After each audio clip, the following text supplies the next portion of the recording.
Well, greetings and salutations, guys and girls. Yeah, it's me, Old Man on the Mountain, Off-Grid Warrior. Hopefully you can hear me. Let me know in chat, guys, if you can hear me. I can see my little audio bar is moving, but that doesn't mean anything in the world of technology. At least in my case. Sounds great. All right. Awesome, Mr. Gas. Well, guys, good to see you. I see a bunch of regular names. Droid Ian. I think I'm familiar with that their name. I don't think you're in the chat all the time, but I think you may have done some shilling for me on Gab there. If that is you, maybe I'm wrong. Welcome. Will there be singing and dancing or just talking tonight? Well, that depends on how late we go. Usually when it gets late around here, Droid, I take my shirt off and I dance over here. That's when the tips start flowing. As soon as I take my shirt off, it's weird. No. If anybody is new and perhaps watching this, there will be no dancing. Okay, there is. You will not have to witness me shirtless dancing. I gotta get the dog, guys. Imagine that. Doggo outside, I start talking, you know, we start the stream and Doggo's got to start whining, so hang on. I know, very unprofessional of me, guys. Get in here.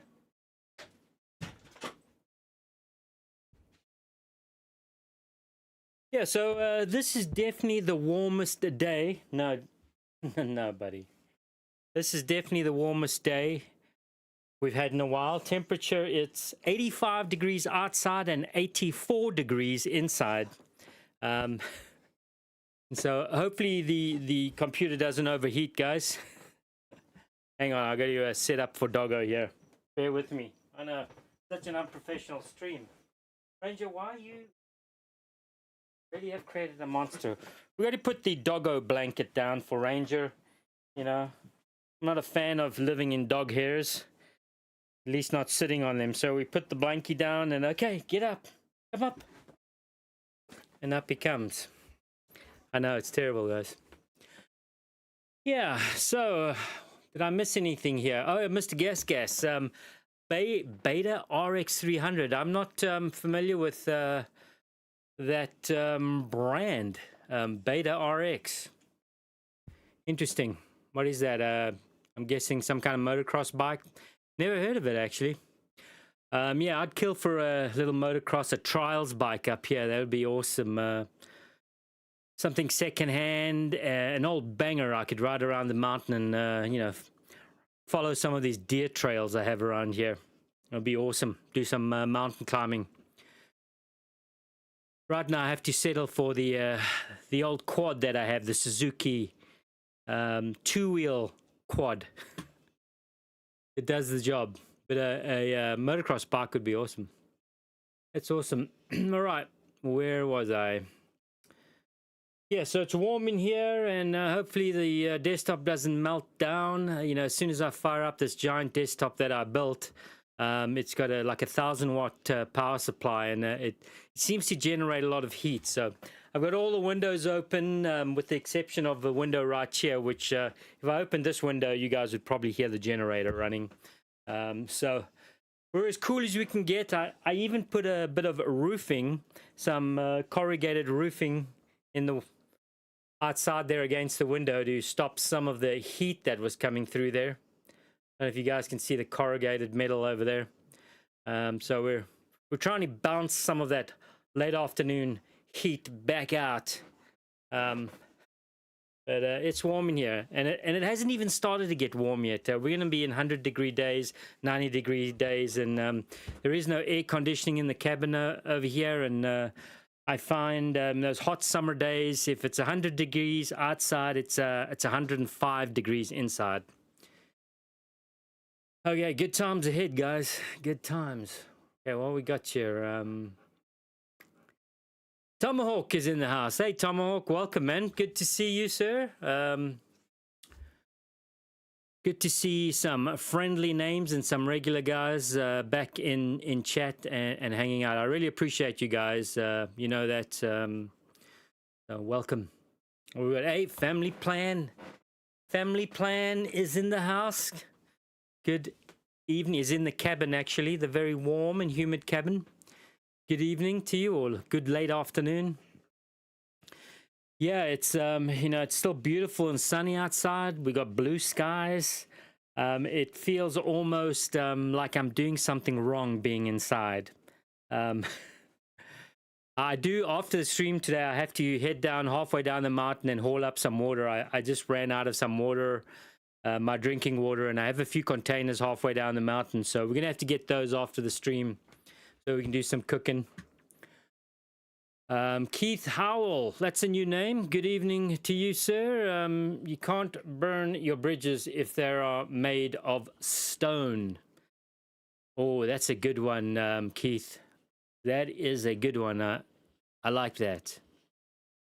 Well, welcome, Keith. If there's anybody new in chat here and anybody on the sidelines watching, not partaking in chat, that's totally fine. I get it. You know, I also like to hang out on the edges of the crowd. I never get into the middle. I'm always on the edges or off the edges, you know, looking in and watching what's going on. So don't feel obligated to chat, but yeah, you know, if you want to introduce yourself, maybe you're a little bit shy, just say hi, and you know, most of us will leave you alone. We got good people in the chat. Where are we? I know what's going on with my eyesight lately, guys. Maybe it's summer and there's just so much brightness out there. I find myself having to squint fairly regularly now to read things, which is, I don't know. It's all falling apart. So, you know, bear with me. I'm going to have to squint at the screen over here. Where are we? A family plan, let's go. Yeah, where are we going? 69 and rainy in South Carolina. 69 and rainy. Is it a little humid at all? Is it I'm guessing it can get pretty humid down that part of the country. Many years ago, I have driven through South Carolina many times, North Carolina, up and down the East Coast. I never got to spend as much time as I would have liked to in those areas. of course, at the time I was always busy and kind of on my on the go somewhere. But yeah, I wouldn't mind exploring those areas of the country. As you guys know, Appalachians I find very appealing. You know, Western Kentucky. I like the idea of you know, some of the peeps you have hanging out in the mountains down there. They I think there may be interesting folk out there. Anyways, where are we? Back to chat.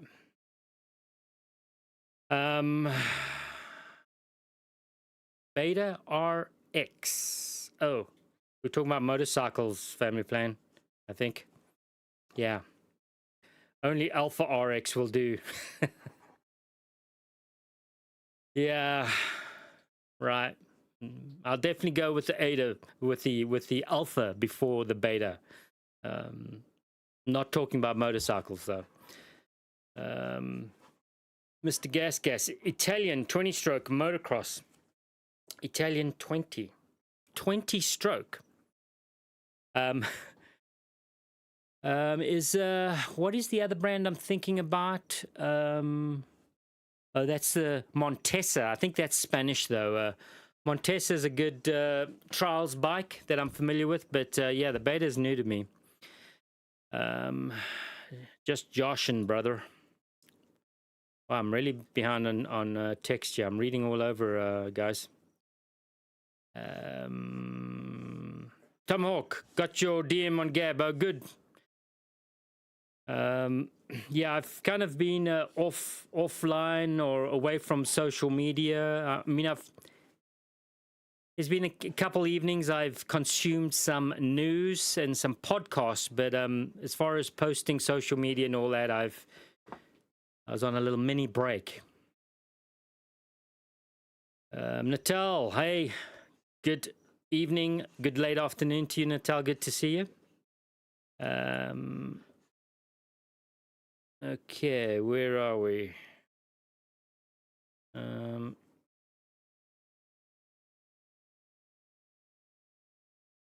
Wing Mom 19 on the stead. Wow, that's a mouthful over there.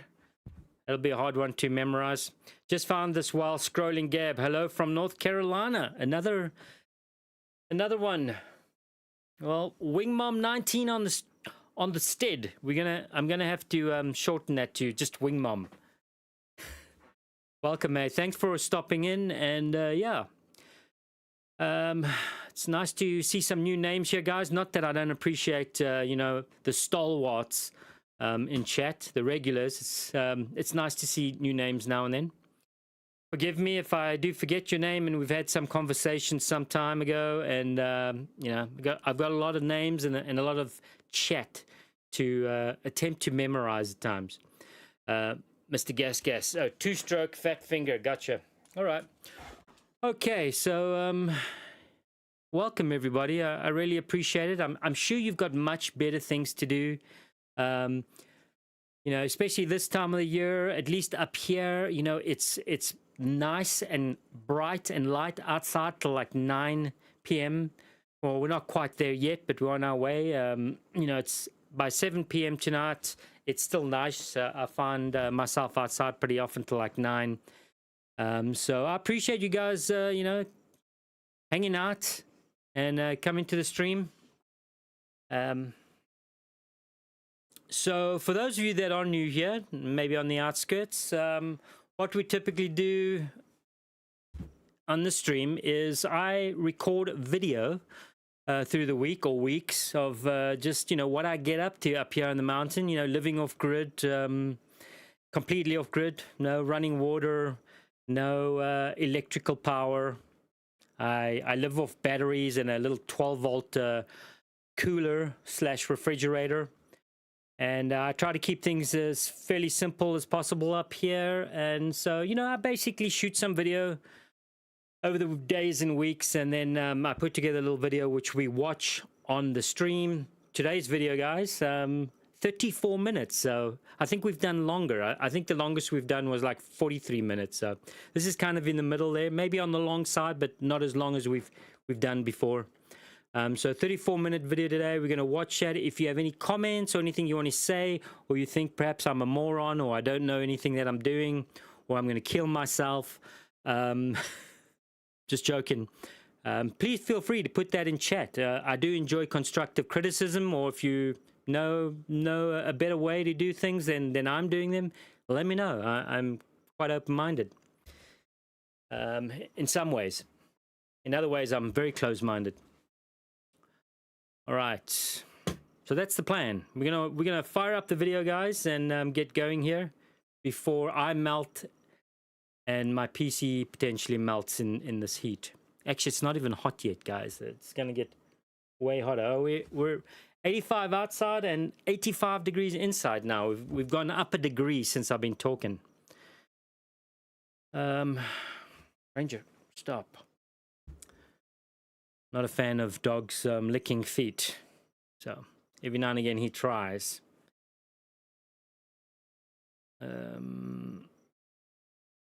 Okay, Tomahawk, hope you got your coffee and food supplies you needed. Got coffee, but not drinking coffee. I think I had a coffee when I woke up this morning. You know, I used to, going through winter, it was quite normal for me to have, I don't know, 5, 6 coffees a day. And but, you know, as soon as it gets hot like this, a coffee in the morning is all I do. Right now, I have some water, guys. Believe it or not. I have a cup of water over here. Ranger? No. With some, I know this is so high-tech, guys, with some electrolytes. I got a fairly large bag of these last year. Well, they were given to me. LMNT is the brand, and they're just electrolytes, different flavors. Of course, at this point, I've had them for so long, all the good flavors are gone, and I'm stuck with this plain salty flavor. It doesn't taste great, but, you know, it's got electrolytes. Brondo. It's Brondo. It's Brondo with electrolytes, guys. Electrolytes is good for everything.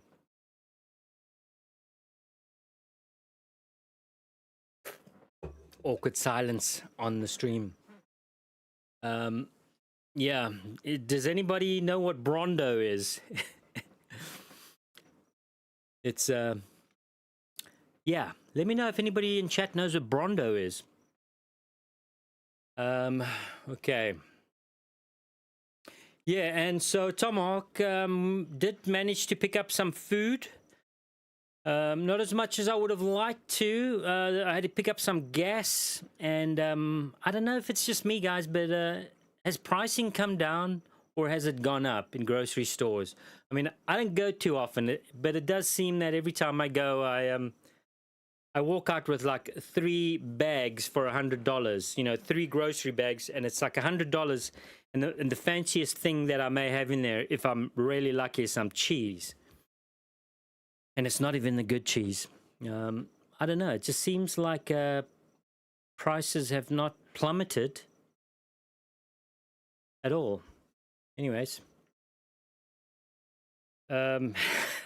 Tomahawk, it's what plants crave. You got it, sir. Yeah, that was an interesting movie, Idiocracy. If some of you guys wonder what I'm talking about, with the term Brondo. Brondo? Yeah, it's from a movie called Idiocracy, and it took me years to finally see this movie. I'd heard about this movie for you know, many years. Never bothered watching it, and finally, I think I streamed it somewhere online, and it's a pretty ridiculous movie, but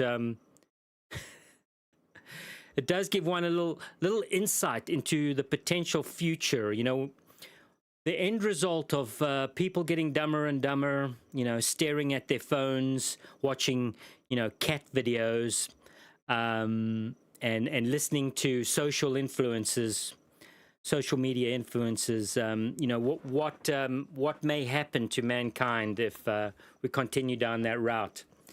Idiocracy. It's quite amusing. Anyways. They the primary drink that everybody drinks. It's kind of like a Gatorade brand. It's a juice called Brondo, and they use Brondo for everything, even irrigating the fields. Of course, all the plants, they aren't farming anymore. All the farms have kind of gone dry. The soil is dry. Nothing grows anymore because they've been watering with this Brondo because it's got electrolytes in it for many years, and everything's just died off. But everybody's too dumb to understand what has actually happened. Anyways, hopefully that made sense.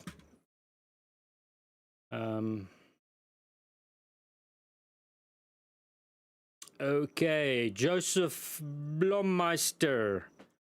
Hello again, Warrior from North California. Greetings, Joseph. Welcome.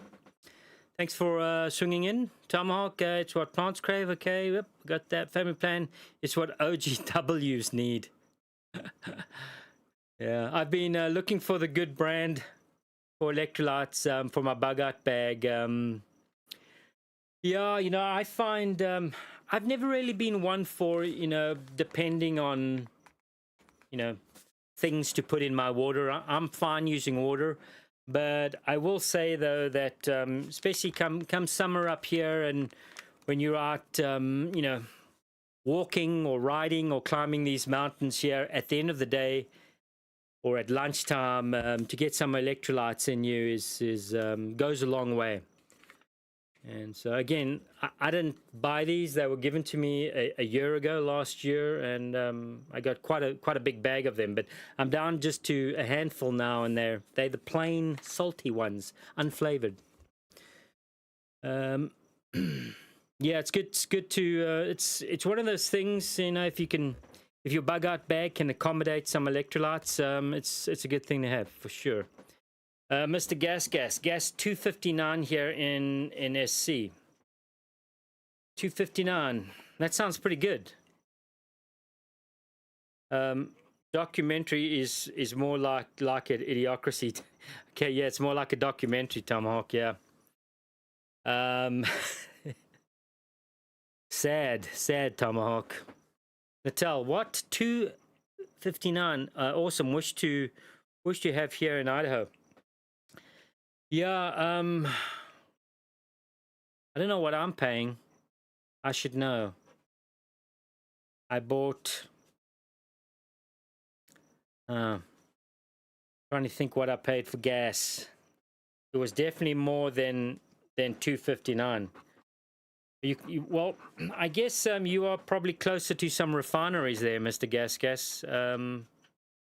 I think you have some big refineries down in that part of the country, or is that Texas? Yeah. Family plan, $340 today for the cheap stuff. Okay. So I am probably a little.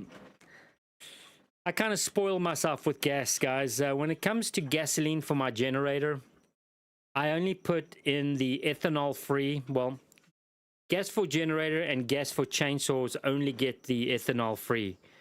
High octane, ethanol-free, and same applies for my snowmobile. Will only get ethanol-free, high octane. And so rather than me confuse my gasolines and have a regular in one can and then another can for snowmobile, I just get the high-end ethanol-free. And I want my generator and chainsaws to last as long as possible. And I've just found over the years that using the ethanol-free high octane, especially on small engines that work hard, it's just better.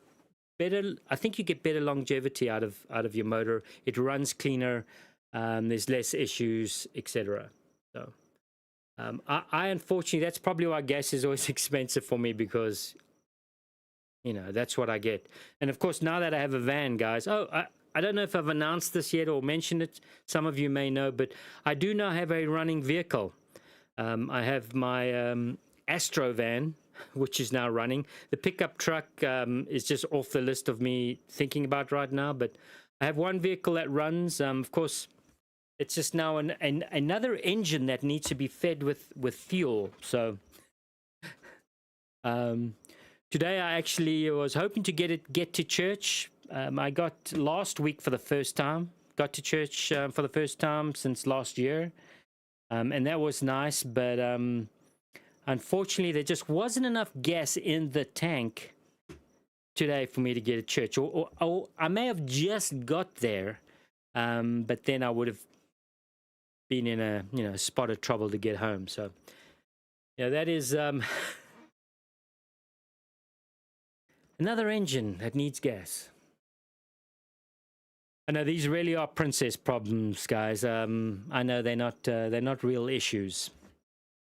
There are folks out there right now in parts of the world that are, absolutely suffering, even in this country, that are suffering. So, real suffering. So, me whining about gas, another engine, and gas seems pretty silly in hindsight. Anyways.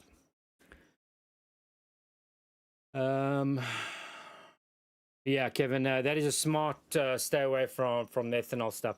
I think if you've got lawn mowers, for instance, if you've got an old lawnmower, I mean, I'd never I'd be fine with regular. My vehicle gets regular, but the stuff that I depend on and I really want to last is ethanol free for me.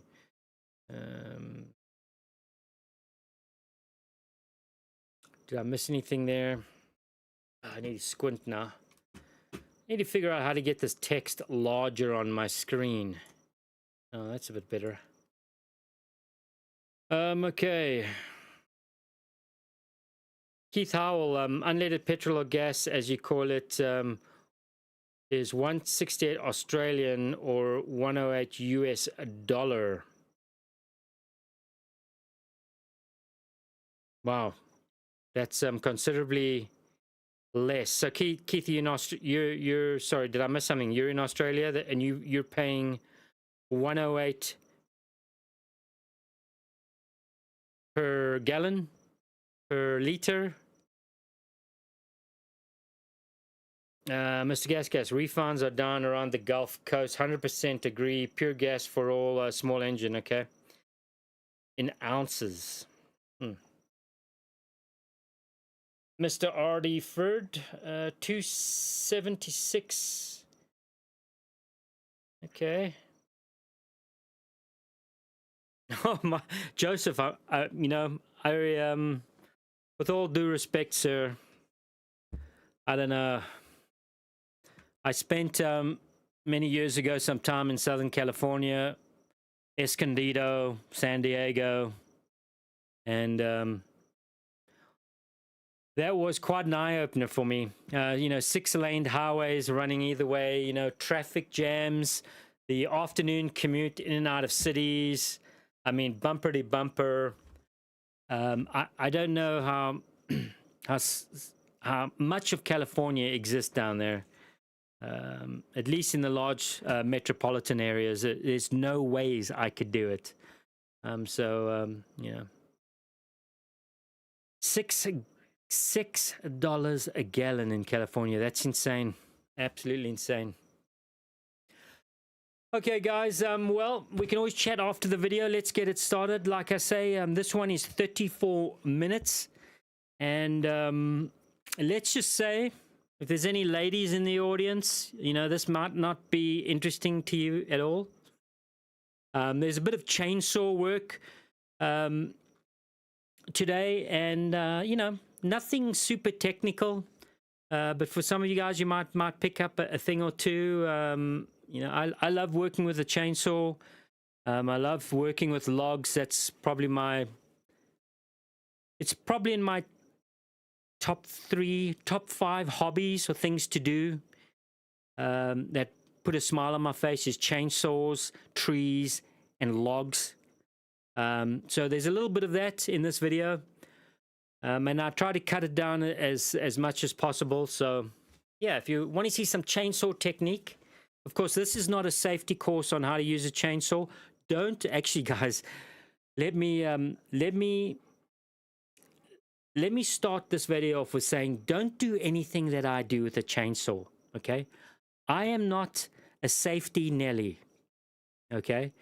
And I've had many people over the years, they look at what I'm doing with a chainsaw, and many times they tell me that I'm unsafe and I need to be wearing this and I need to be wearing that. And, you know, I need my $150 chaps and my $100 helmet and all this gear. And, you know, I've been using a chainsaw for a long time. Touch wood. No major accidents yet. I almost lost several toes to my own stupidity once upon a time. But so this is not a lesson on how to use a chainsaw safely. I'm not safe. So yeah. Anyway, so a little bit of chainsaw stuff, and then a little bit of some other stuff on either side of the chainsawing stuff. So there you go. Okay. Popcorn and candy, ready, showtime. Okay, thank you, Kevin. I like your attitude, sir. Per liter. Okay, Keith, I got it. That makes sense. That makes sense. I'm gonna have to do some math there and figure out what that is in gallons. But anyways, while we roll the video here, guys, 34 minutes of me dinking around with the chainsaw. I'm gonna drink my electrolytes and eat an apple. I've got 3 green Granny Smith apples, guys. I don't eat a lot of fruit up here. Well, I haven't, but stop. Look at this beautiful apple here.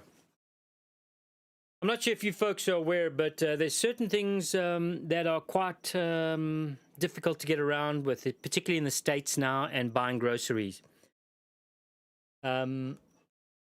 I find a lot of the apples and fruits like this, they all have some kind of coating on them. You guys probably know this. And there's definitely a few you want to avoid. And one that's come to mind lately is one called Appeal. So if you find a sticker on your apple and it has the brand name Appeal on it, or other fruits, definitely that's not something you want to eat. That's our friend at our former Microsoft guy, Mr. Bill Gates, is one of his new companies is the synthetic coating that they are now putting on vegetables. So now I got to give this one a good wipe. It's a local one, at least local from this region. It's from Washington. So I'm going to get into my apple, guys. I know that's not very exciting to hear me jabber on about apples, but I remember when I first, well, actually, my mom, many years ago, when I was driving from Florida to Seattle, across the country, I was moving from Florida to Seattle, and my mom came to visit from South Africa. She had never been to the States before, and she joined us for the road trip across the country. And she was so amazed at the quality of fruit in American grocery stores. And of course, at this time, I'd already got used to, you know, American grocery stores. But she was absolutely amazed. At first, she thought the fruit that she was looking at was fake because it was so perfect. You know, in a lot of other countries around the globe, you go and buy apples or any kind of fruit in a grocery store. It's not going to be perfect. There might be some, you know, brown spots on it, or that's not uncommon. Here in the States, if, you know, they throw away food, particularly fruit, if it has brown spots on it. You know, it doesn't sell well, so it goes into a box and it goes somewhere. But yeah, I remember my mum was blown away because the fruits were so perfect. And you know, of course, over the years, I found out why they're so perfect, because there's a bunch of weird chemicals on the exterior of the fruit. I see I'm losing viewers right now talking about fruit. So, okay, guys, we're going to start the video. Feel free to drop any comments in chat as we watch this. I apologize about ranting about fruit. There we go. Let's get this show going. Don't want to bore you guys any longer. Stream video. Let's go. And let me know in chat, guys, if the audio is good once we start the video. Thanks.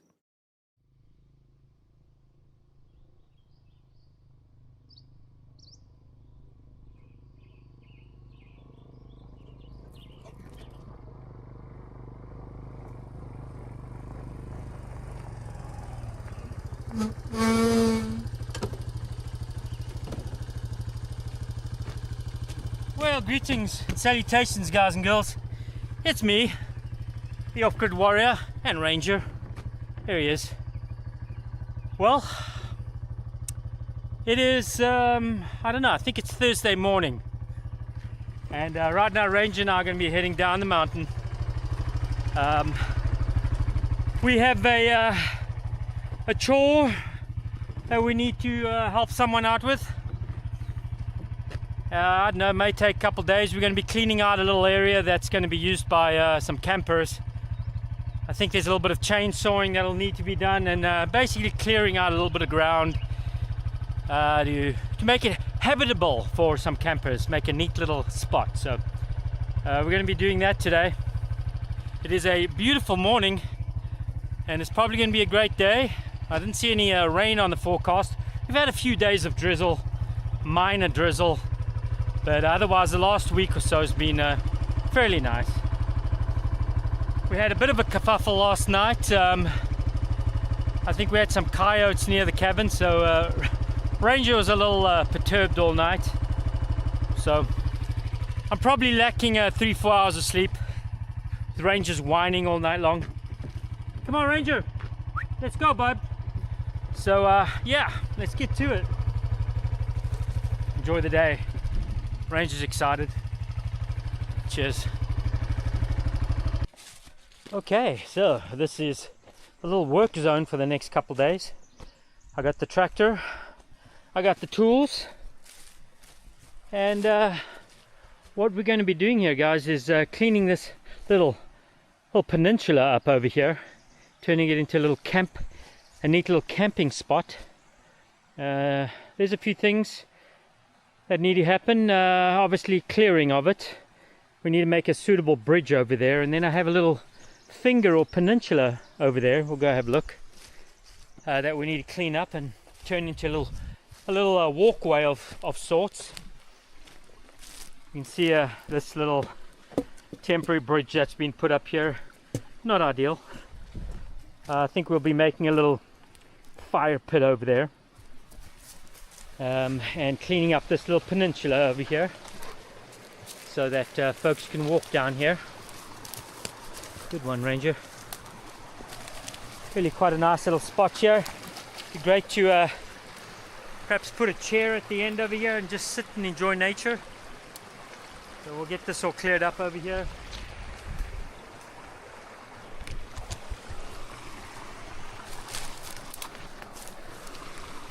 And maybe attempt some leveling here, or bring some dirt so we can get a flat-ish area here. I don't know. We'll see what happens. But the priority is the bridge and getting that little finger or peninsula cleared up, and then dealing with all the brush, moving that out of sight. Just making a pretty little campsite, a safe campsite too, with a better bridge. Anyways, we got a day and a half or so, so we're gonna make it happen. Yeah, nice little spot. What do you guys think?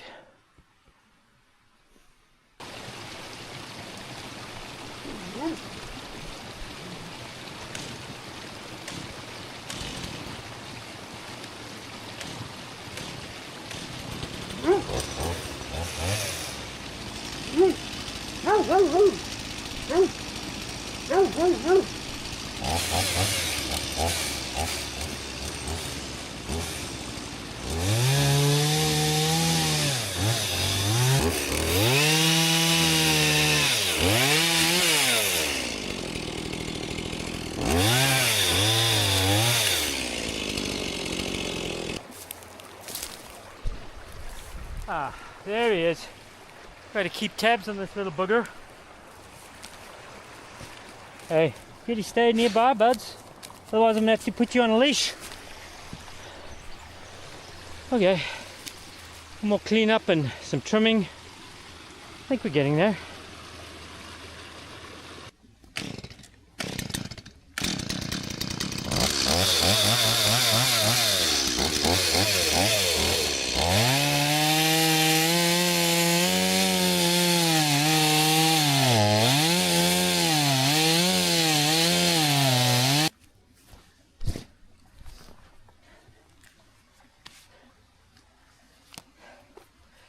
Nice, a little move, Ranger.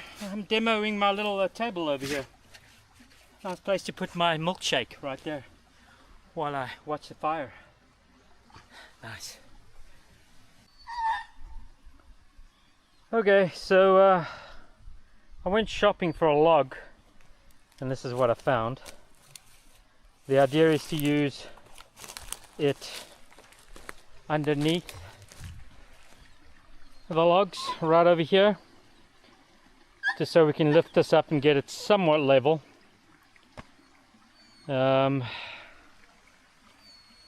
Ranger's not happy being tied up, but oh well. Got the little fire pit installed. So now we're going to dink around with the little bridge here and see what we come up with.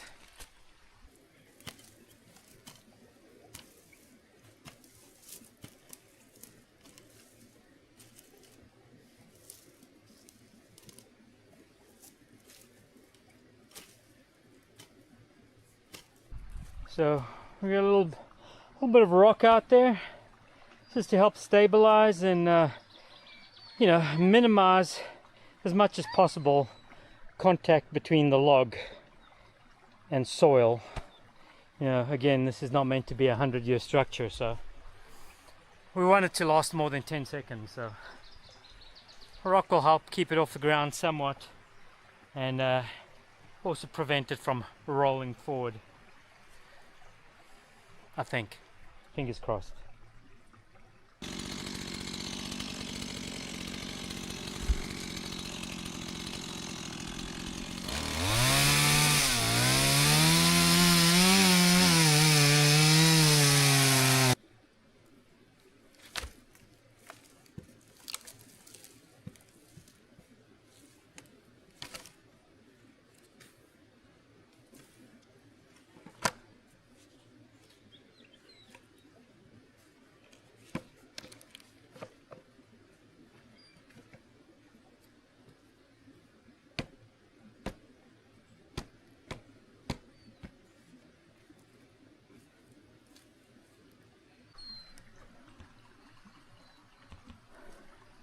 Okay, that's our, I don't know, what shall we call it, our step log.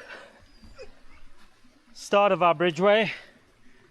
We got stone underneath and on the front side, on the back side. It's as good as a temporary log bridge can be. We're not rolling anywhere, that's good. And we're going to kind of duplicate what we've done here on that side.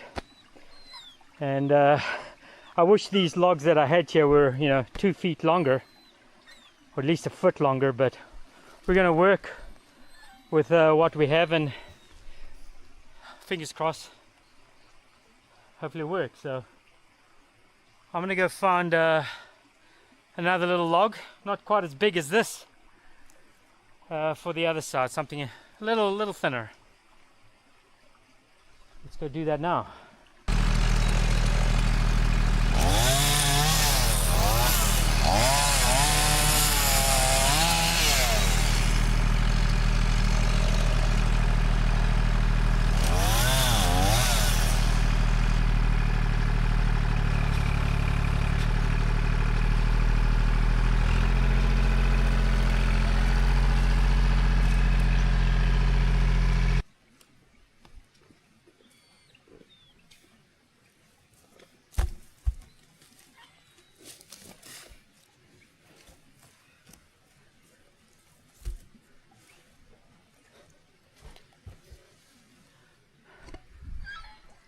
Okay, we're getting there. Yeah. Whiny McWinester.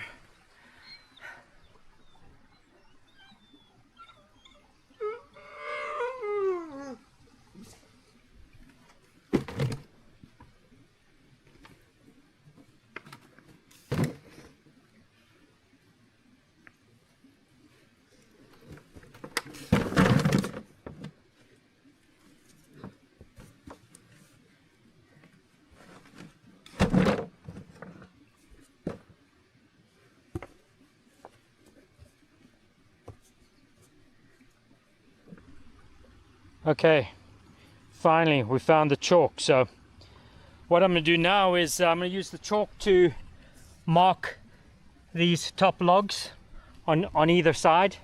That's going to allow me to roll them over and do a slight notch on the undersides so that they sit on the log. We're not going for perfect here. We just want a little bit of a gentle cup so that they don't roll on the feet. I'm calling this feet. So yeah, let's get marking. I have the logs more or less where I want them to be. And after that, we'll be doing a little bit of chainsawing in between the logs to kind of get them to come close together. We don't want huge gaps in between the logs. We want it as tight as possible. So that'll be the final step. Well, the final step will be some log screws to secure all of this together.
You guys may find this interesting. What I do here to kind of notch this down and create a little bit of a cup is we start with just making little slices initially, right? We make little cuts, keep them pretty close, and then to get the meat knocked out, we then angle the blade. You can see I've started here. We angle the saw, and then we just kind of knock like this, and it flings the meat out. That's how I do it anyways.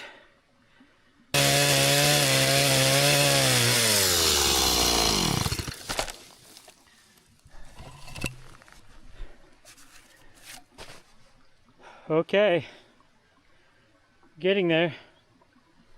Now the other side.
I know, I know.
Oh, well, folks, it's day 2 of the cleanup or create little camp area, and the owners of the property wanted me to get another log down, widen the bridge out. So we got another log over here. We're gonna get that up onto the bridge, and then we're gonna screw everything down. I've got some 12-inch log screws which we'll be using to secure everything. So we'll get to that, and then we're gonna clean up the tools, and by that point it's probably gonna be about 1 o'clock in the afternoon, and yep, I'm going into town. my bi-weekly trip into town, now that I have a vehicle. We need to go check the post office today, and I don't know, maybe if I'm lucky, pick up some groceries, depending on what happens at the mailbox. So anyways, let's get to it. Looks like we might have a bit of drizzle this afternoon, I don't know. Let's go.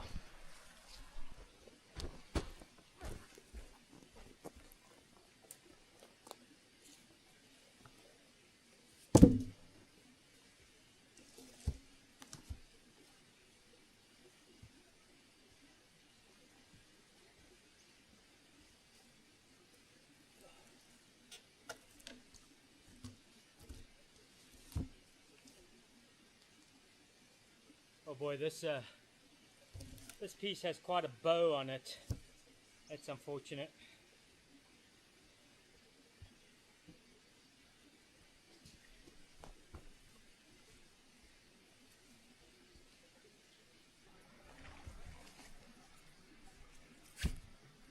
Oh boy, this one has quite a bow on it.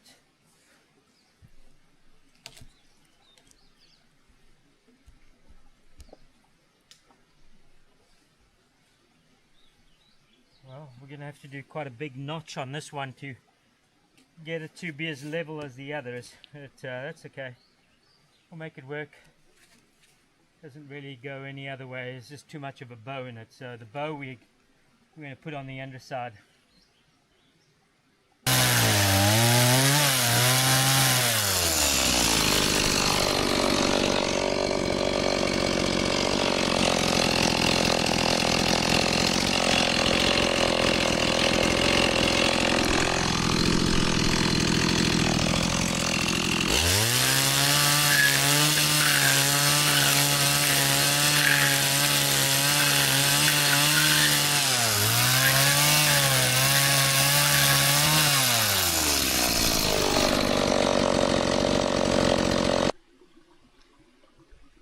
That's the finished notch for now.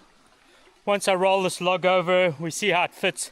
There might be a little bit of additional work required, but we shall see.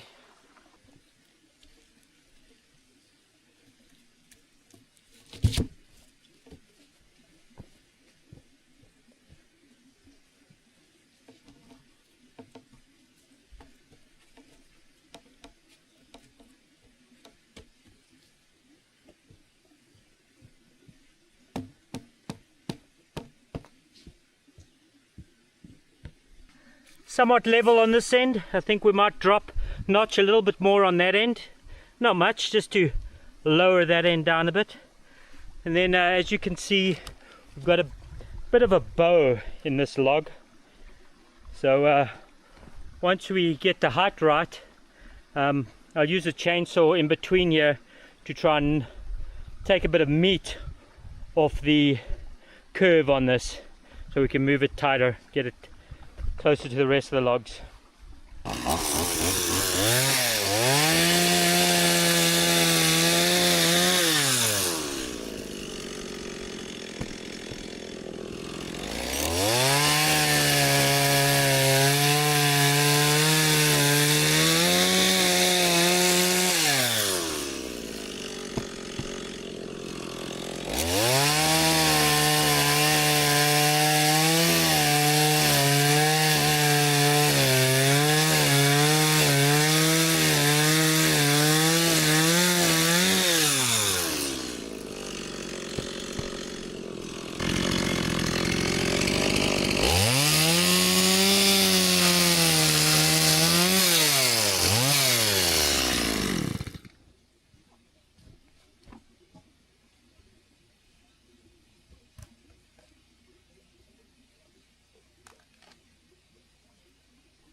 Okay, now for the screws.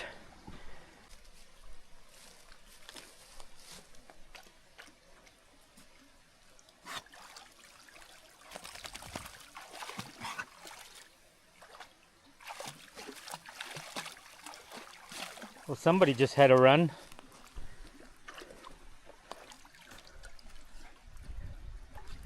Okay, let's get her done.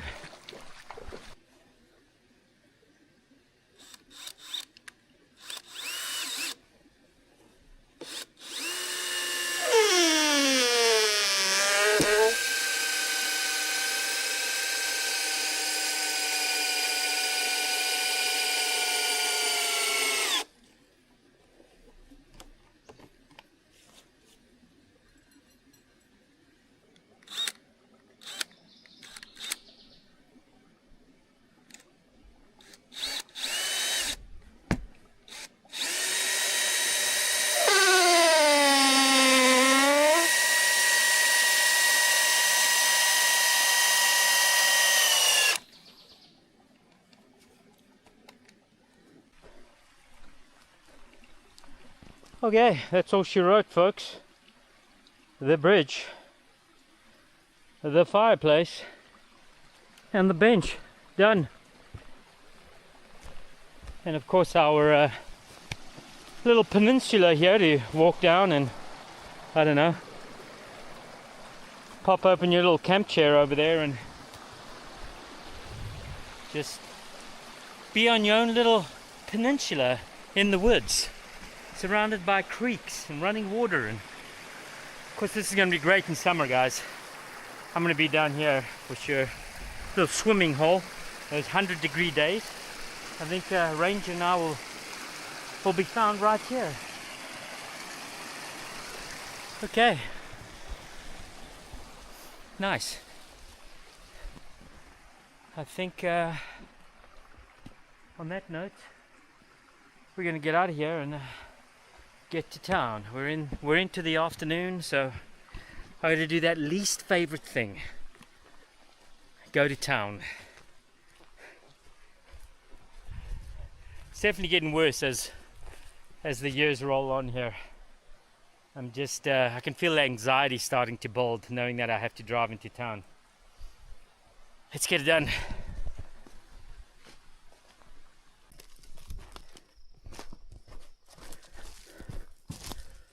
Well, here we are.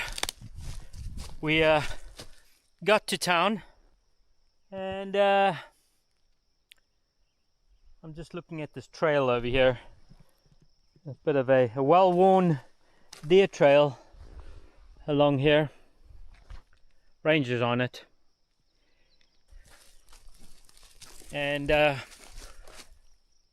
we brought the vehicle up the mountain here and have it parked just a little bit behind me here, and the quad is down at the bottom of the mountain. So we're doing the little hike to go get the quad, because in the van I actually have some groceries and a big bag of dog food and some gasoline. And I just want to say, guys or gals, thank you so much.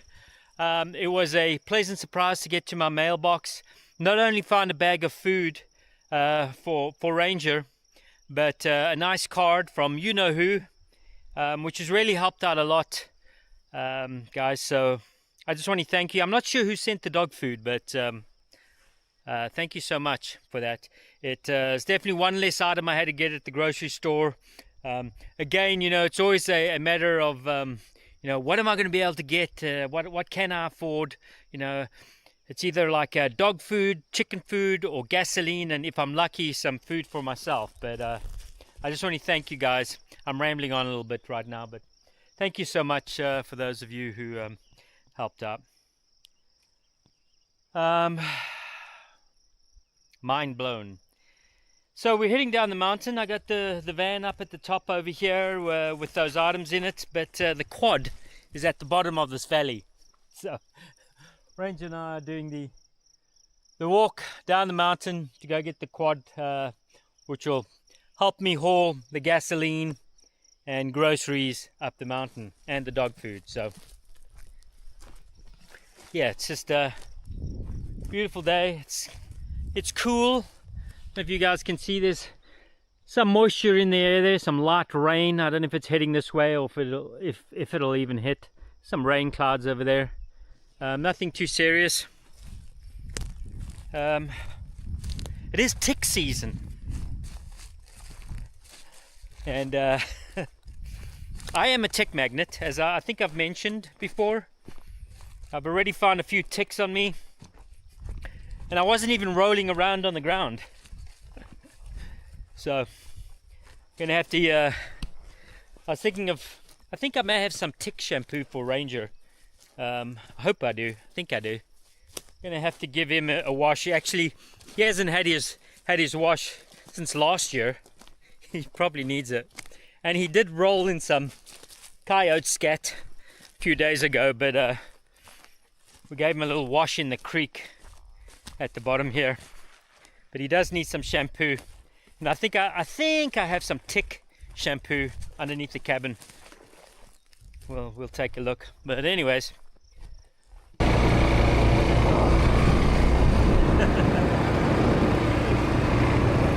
he likes to be in the front.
Why I did that.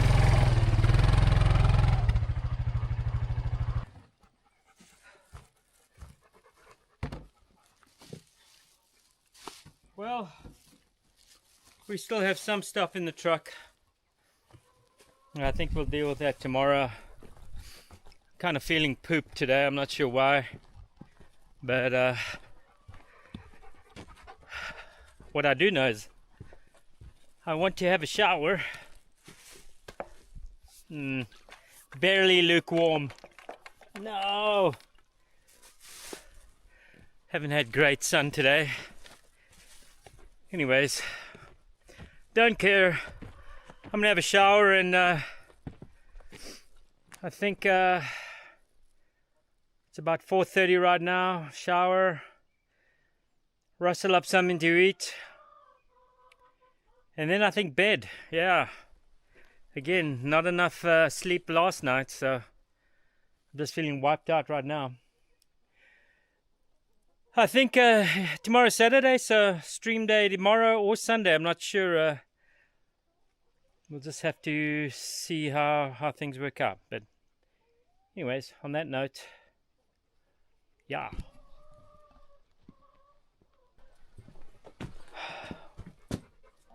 Well, it's nice to know somebody's getting excited when I get home. See the girls all line up for me. Of course, they only do that because they think they're going to get some treats now, which they probably are. Oh yeah, nice. 2 beautiful eggs. Thank you. Secure that in the pocket. 2 more in there. That's great. 4 egg day. That's nice. I've been getting mostly 3 egg days from 5 chickens, 5 hens. It's nice to see 4. Nothing in there. Okay, ladies. You get a treat. You get a treat. Everybody gets treats.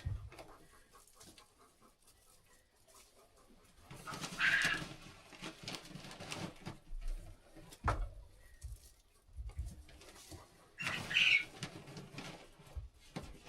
think we'll even give the quail some treats today.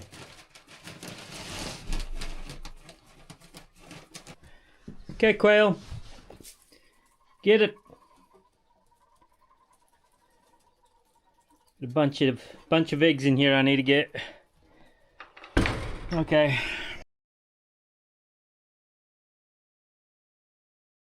And we're back. Uh-oh, echo. We got rid of the echo. Okay, guys, let me know in chat, and gals, let me know in chat if you can hear me, if audio is good. Yada, yada, yada. Let me adjust my eyes. Start reading. Did I miss anything here?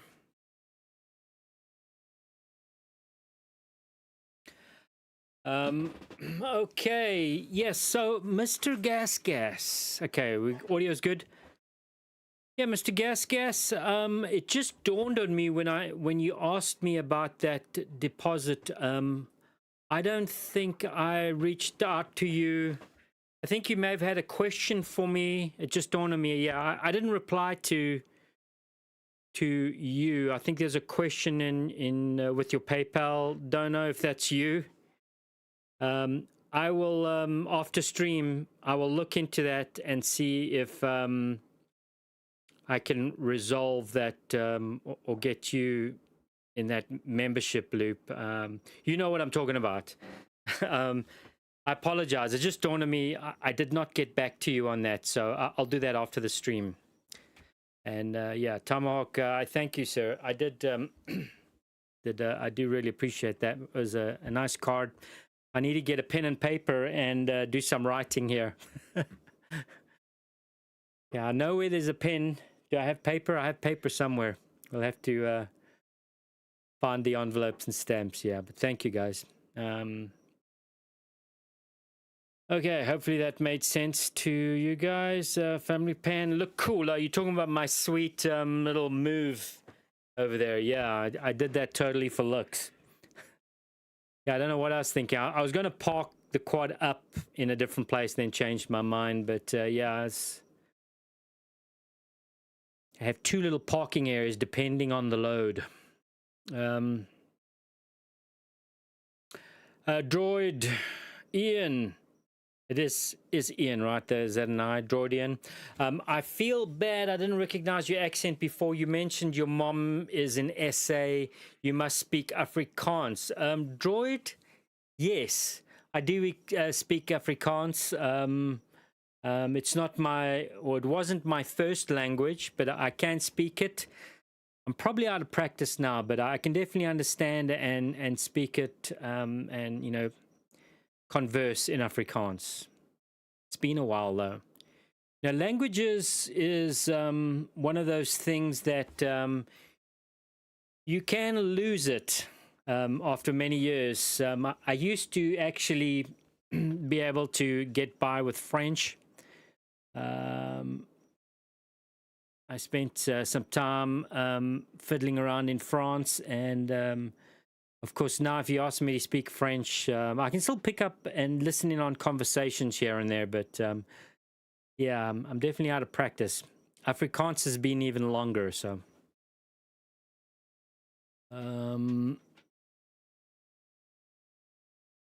Kevin, audio good, thank you. Tomahawk, thank you, sir. Mr. Gasgas, thank you. All right, yeah, I'll get back to you, Mr. Gasgas, on that. Yeah, I apologize. It just dawned on me. I remember your question on, and I did not get back to you. So I apologize. I'll look into that and see if it's something I can do. I haven't done anything with the memberships like that, but I'll see if YouTube allows me to do that. If I can, I will. Mr. Artiford, 2 thumbs up. Yeah, everybody listen to Mr. Artiford. He's saying to thumbs up this video. Or not. Anyways, guys, that was my little, I don't know, little project this past week. I do have a little camping excursion with the van here as soon as I can. We just need to figure out the gas situation, but I do want to get up into a mountain range fairly nearby. It's like I'm not on this mountain range, but it's visible from where I'm at, and I think we need maybe a few more weeks of thawing before I attempt to get up there in the vehicle. But I wanted to get out next week or two with the van and just do maybe some mid-range elevation stuff, and see how far I can get and what the snow situation is. We have mountains around here that a lot of the roads you can't drive on because there'll still be snow in June. I mean, they exist, especially some of the higher peaks here and some of the roads that are difficult to drive. You can quite easily run into packs of snow on roadways in the beginning of June. So I am planning on a trip, and I will be taking the camera, so we'll have some camping. We'll finally be able to get off this mountain and go somewhere, hopefully. So that's coming up here, and yeah, nice project video. Yeah, family plan. I know not the most exciting of videos, but you know, just thought I'd bring you guys in on to the, you know, the you know, just the basics. You know how we roll up here. It's just about living and getting through the week. I do need a vacation, though. I think we talked about this last week. I need to coming out of winter, being up here every single day, stuck up here. Now that I have a car, I'm really itching. I mean, I'd love a nice road trip. I'd like to go a little bit further, but you know, the gasoline, yeah, not one thing, it's another, guys. Anyways, Keith Howell, I picked the SA accent, but some of your words are very similar, pronounced like Australian. Okay, yeah, Keith, it's I've been out of South Africa since my teens. I did go back as a young man for 4 years in my 20s, but I think at this point I've been out of South Africa longer than I've been in South Africa. Yeah, I left when I was just a young lad. and I worked for many years. I worked with quite an international bunch of people. I worked with Americans, Australians, um, some Poms, the English, um, some Russians, Italians. I moved around a lot and lived and existed with people from other countries, and so my accent is quite a mix. When I went home for a little visit the last time I went, which was many years ago, everybody in South Africa told me that I sound like a Yank, like an American. Of course, no American hears an American when I talk, but there's a few words that have changed. Like if I don't say glass anymore, I say glass. You know, that'll slip in. If I'm talking to Americans, I say glass, or excuse me, ass instead of arse. Apologies, that's a little rude, but you know, so there's a few words here and there that are definitely have been Americanized in my vocabulary. But I am quite a mishmash, and of course, many Americans think I am Australian. So, Ranger, stop. Dog is starting to need attention. He's a very jealous dog. I think I've mentioned before, even when I go into the chicken coop, Ranger will follow me. He'll stand outside the gate or the fence, and he will start to whine if I'm in the chicken coop for too long. You know, he doesn't like me really interacting with the chickens. He gets upset. I've created a monster.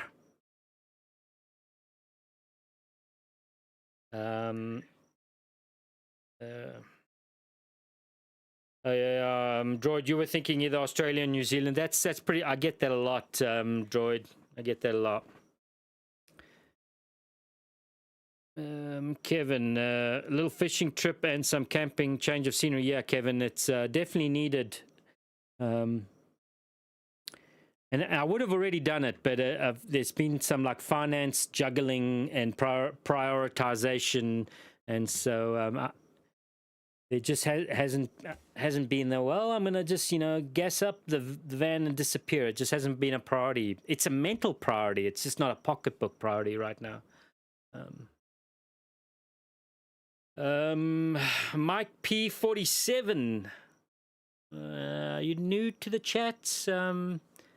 Welcome.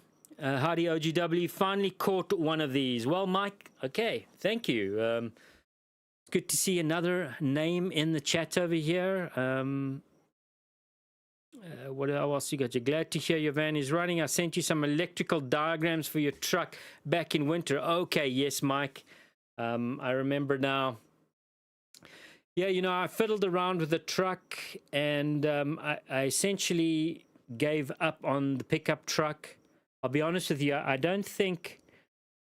Trying to think of what you sent me.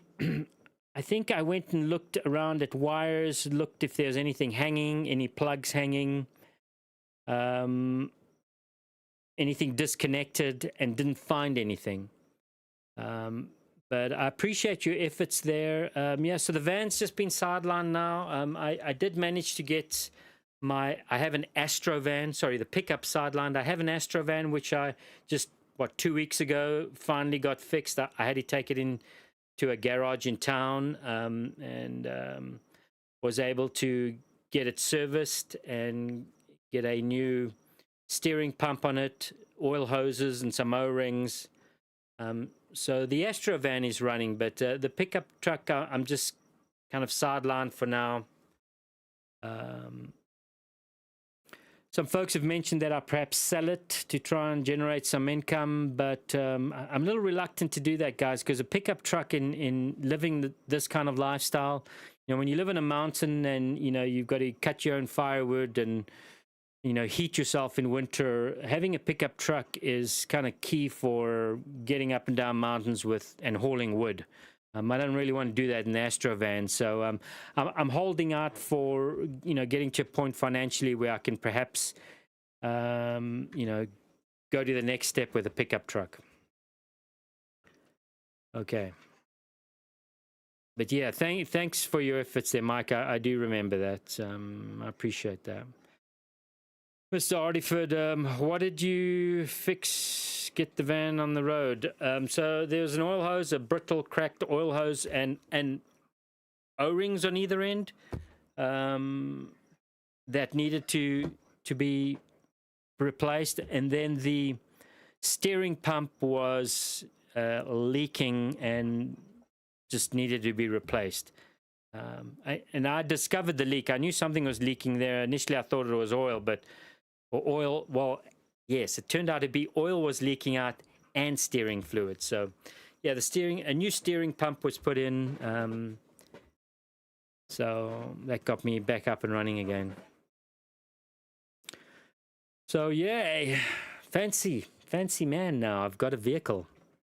All this power and no juice. Anyways. What else got you? So guys, I'm going to just pop a link in chat here. If anybody's inclined to, you know, help out or support me, and supporting me is supporting this channel. Because right now, the only way I earn any kind of income, I don't have any retirement or anything like that. The only way I feed myself, my doggo, and have got things fixed, and has really been from, you know, subscribers on the channel, and folks who have helped out, particularly through winter, guys. That was a rough one, and so I'm putting a link. It's a PayPal donation link in chat here. If you guys are inclined at all to help me out, you know, please, you know, use that donation link.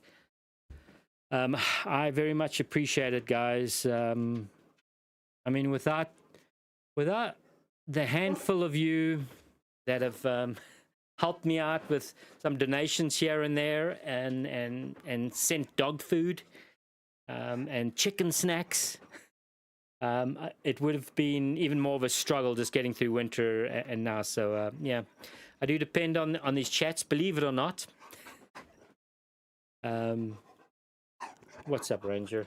You need to go outside, buddy? You want to go outside?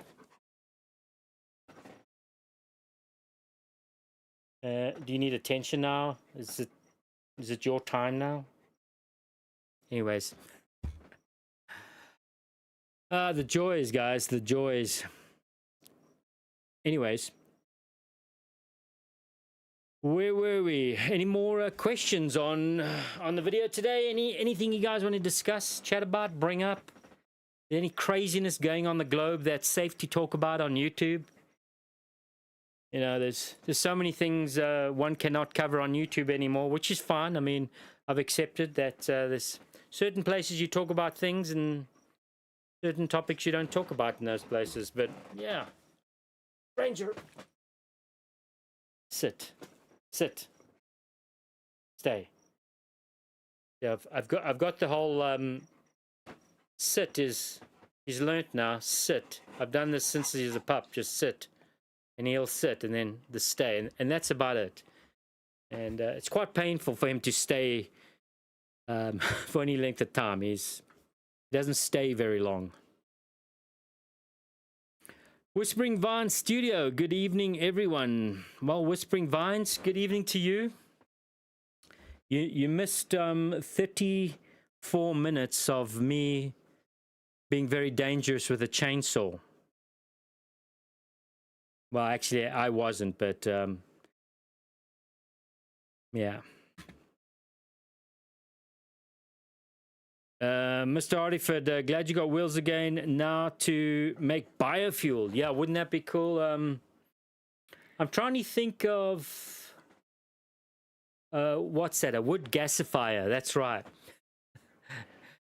How cool will that be, guys? I mean, I'd never run out of wood up here, but yeah, it seems like kind of a dangerous thing to have on your vehicle or make yourself. I feel like something could blow up, especially if I made it. Not being a welder. I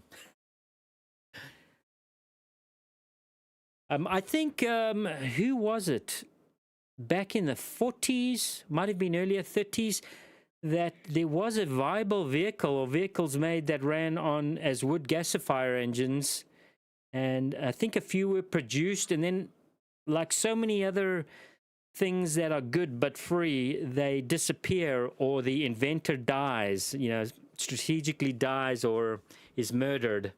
And so that free energy never gets past gasoline.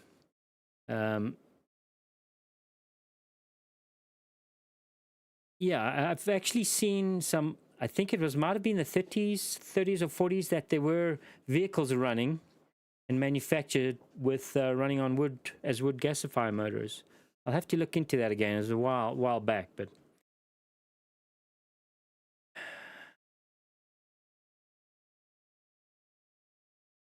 yeah, it's really amusing watching folks discuss batteries, vehicles running on batteries, and how exciting that is. But the amount of energy that's required to dig lithium out of the ground, all of that equipment is just, millions of dollars worth of heavy machinery, giant caterpillars digging into the earth to pull out lithium, moving a lot of dirt to extract small amounts of lithium for batteries. Of course, I think lithium batteries are now going away. There's a new tech. The Chinese have figured out something new that they're going to be implementing pretty soon in vehicles, a different type of battery tech.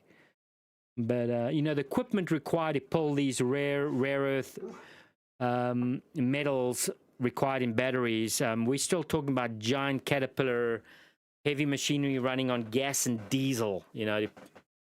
It's quite amusing. Anyways, that's me going off on another topic. Whispering Vines Studio, I look forward to watching the video later. Thank you, Whispering Vines. I have noticed that the live viewers are pretty low. That's okay with me. I'm not a big streamer or even trying to be one, but I do notice that the video is rewatched, will sometimes creep up to 250, 300 views after the fact. So I guess that's the thing. So thank you. Yeah.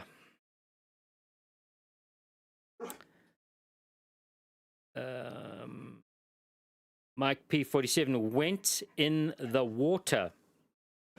Did I miss something there? Sorry, Mike. Went in the water. What did I miss?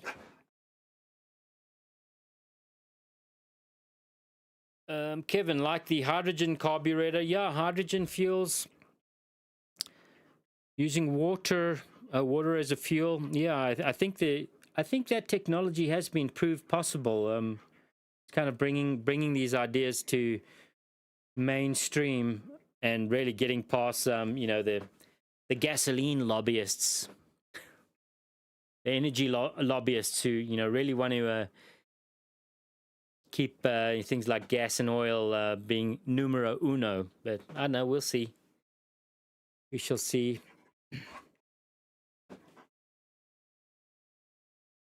Yeah, I was watching some documentaries on the Chinese automotive industries and just how far ahead they are on battery technology. I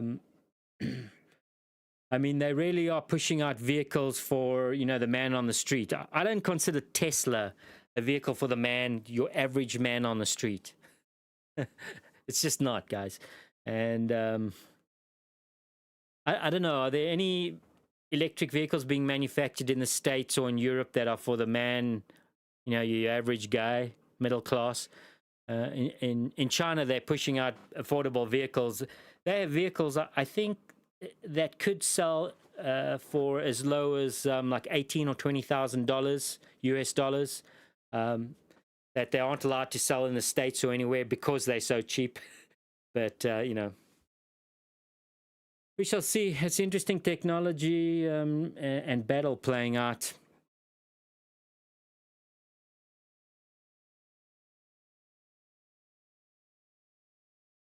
Mr. Gasgas, I have plans around here somewhere for the gasifier. Yeah, that would be cool. I'd love to run a vehicle on wood gas. It'd be quite funny, actually. Hang on, guys. I gotta let Ranger out.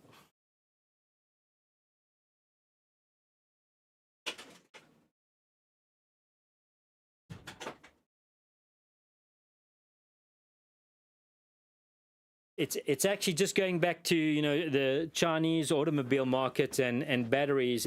It's mind-boggling to see just how far China has come in the automotive markets. I mean, they really didn't start.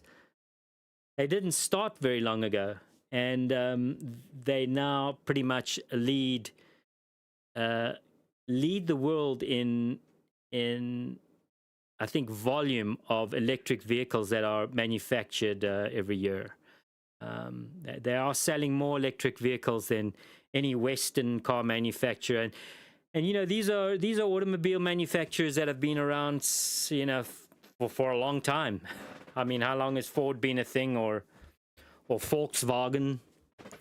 I mean, these are manufacturers that have been around since, you know, since grandpa's days. And yet you have these Chinese manufacturers that are just, you know, cruising past everybody.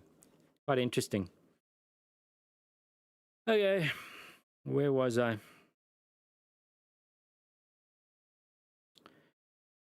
Batteries are always charging. Yeah, I mean, it's, you know, I'll get excited about these alternative fuels when, you know, the little guy can afford the vehicles that they're in.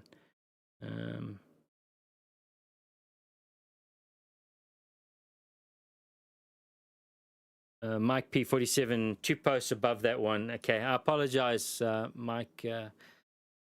I got this very little chat, tiny text chat, and my eyes are going downhill quick, so I may have missed it. I sent you some electrical diagrams, yada yada.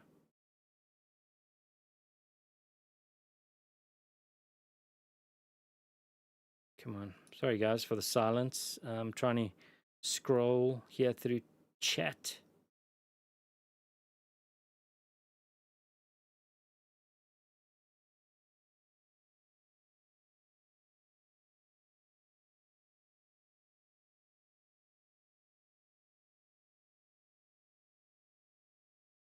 Oh, do you ever still use that power generating wheel thing from way back in the day? I actually haven't pulled that out for a while, Mike. That was a turbine.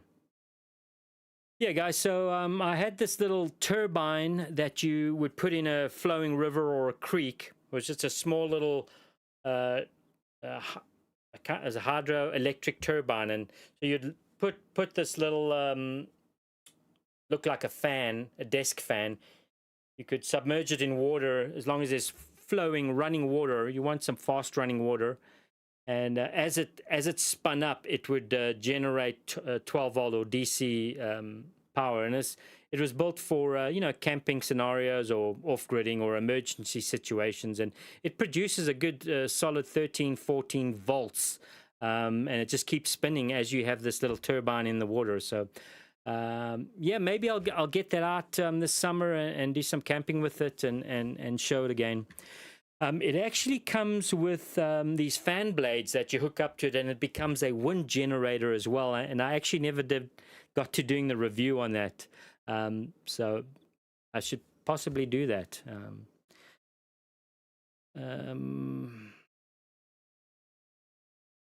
Yeah.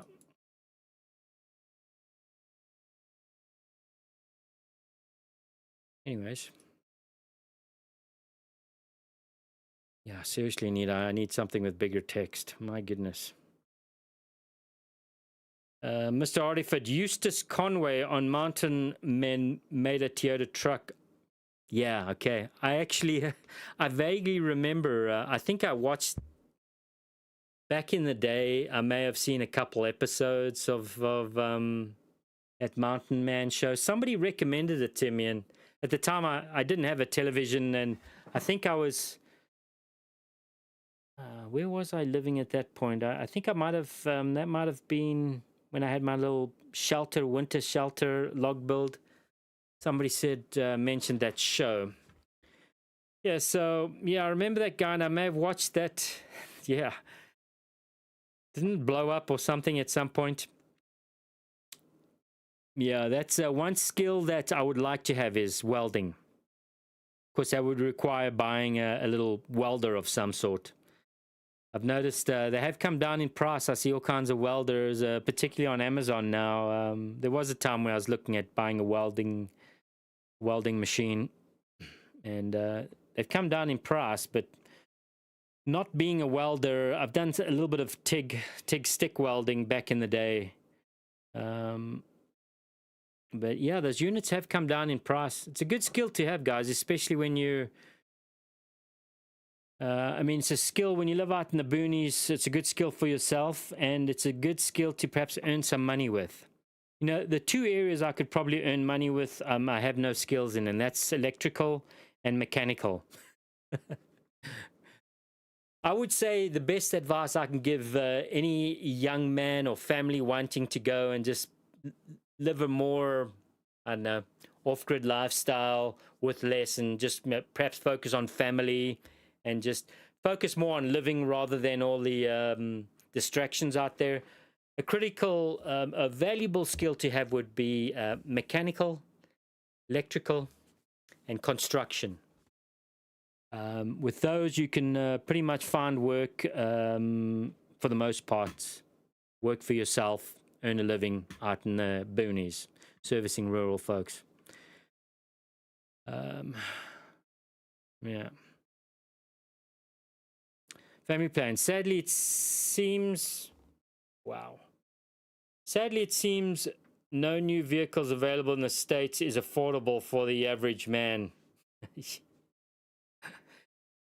You know, family plan, I used to be a guy who bought a brand new vehicle, you know, walk onto the lot, and I'd look for, you know, what's the best of the vehicle that I was interested in, you know, what's the primo model, and I'd buy that brand new. I mean, looking back at myself now, and you know, guys, I'm not, you know, if this is what you currently do, that's great, and if you can afford it, that's fine. But the amount of debt people get into over vehicles, just in Western societies in general, it's not just something unique to the States, but you know, this desire to have the best, newest, and latest thing, and to walk off the lot with instantly $30,000, $40,000, $50,000 in debt it's insanity. And I can say that because I used to be a guy that would do that. You know, it's like, oh, it's only $600-$700 a month. You know, I can do that. You know, when I look back at the insanity of that, I just shake my head. This is the advantage of living on gas fumes, guys, literally, and that is that everything seems ridiculous when it comes to finances. Good times. Yeah, it's really sad the debt that people will get into very quickly, and you know, particularly as young couples. Again, in Western societies, and I see it even in some of the smaller countries in East. You know, people look to new technology. Everybody's connected now. We have young kids in Mongolia getting on the internet, you know, having a cell phone. And it's sad to see this. I got to get Ranger in. Hang on, guys.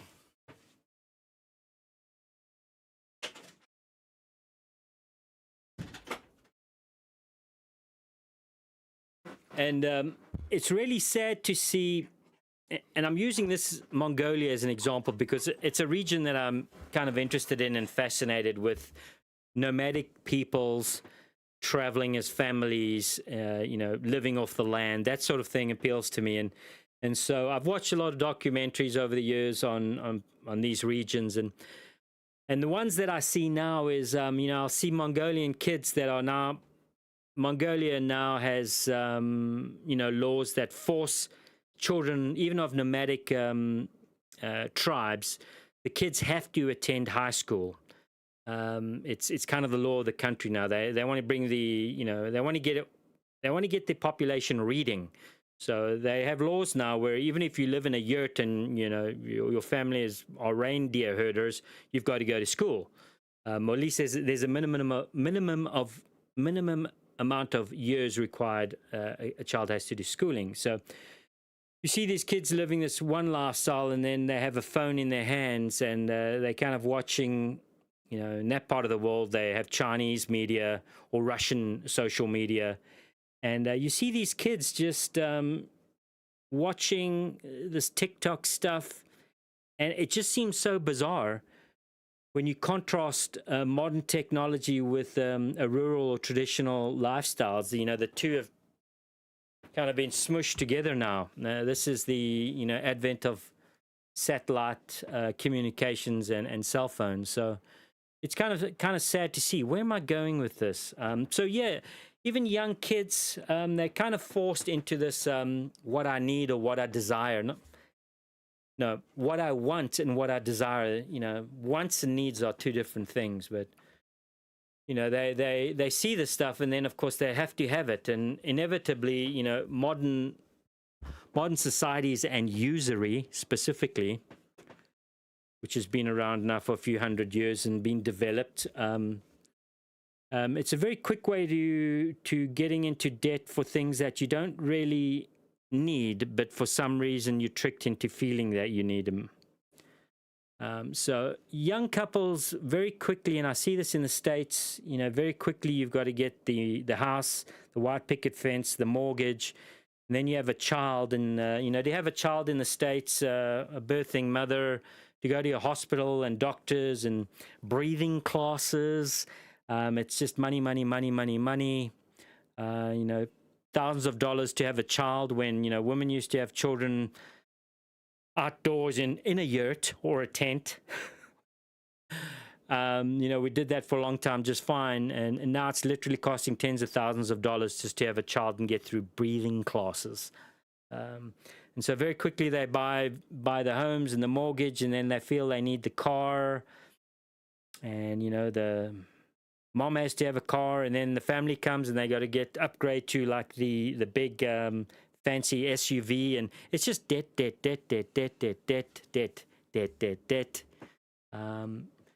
And this is where modern societies are now. We're all literally are slaves. We're slaves. Many of us unable to do or live the way we want to because we can't miss a day of work. Wow, I'm really going off, guys. Of course, you know, this is coming from the guy who's, I just noticed I have holes in my t-shirts. I refuse to even buy clothing, if you know, unless I really have to. I think the last clothing I bought was 10 t-shirts on Amazon, all olive drab. So, yeah, I mean, it's easy for me to talk like this, but, you know, I have lived the other lifestyle and been in that that entrapment, that slavery of debt. I can see the viewers are dropping off again as I start talking about don't get into debt. People are like, yeah, I'm out of here. Anyways, okay. Let me get back into chat here.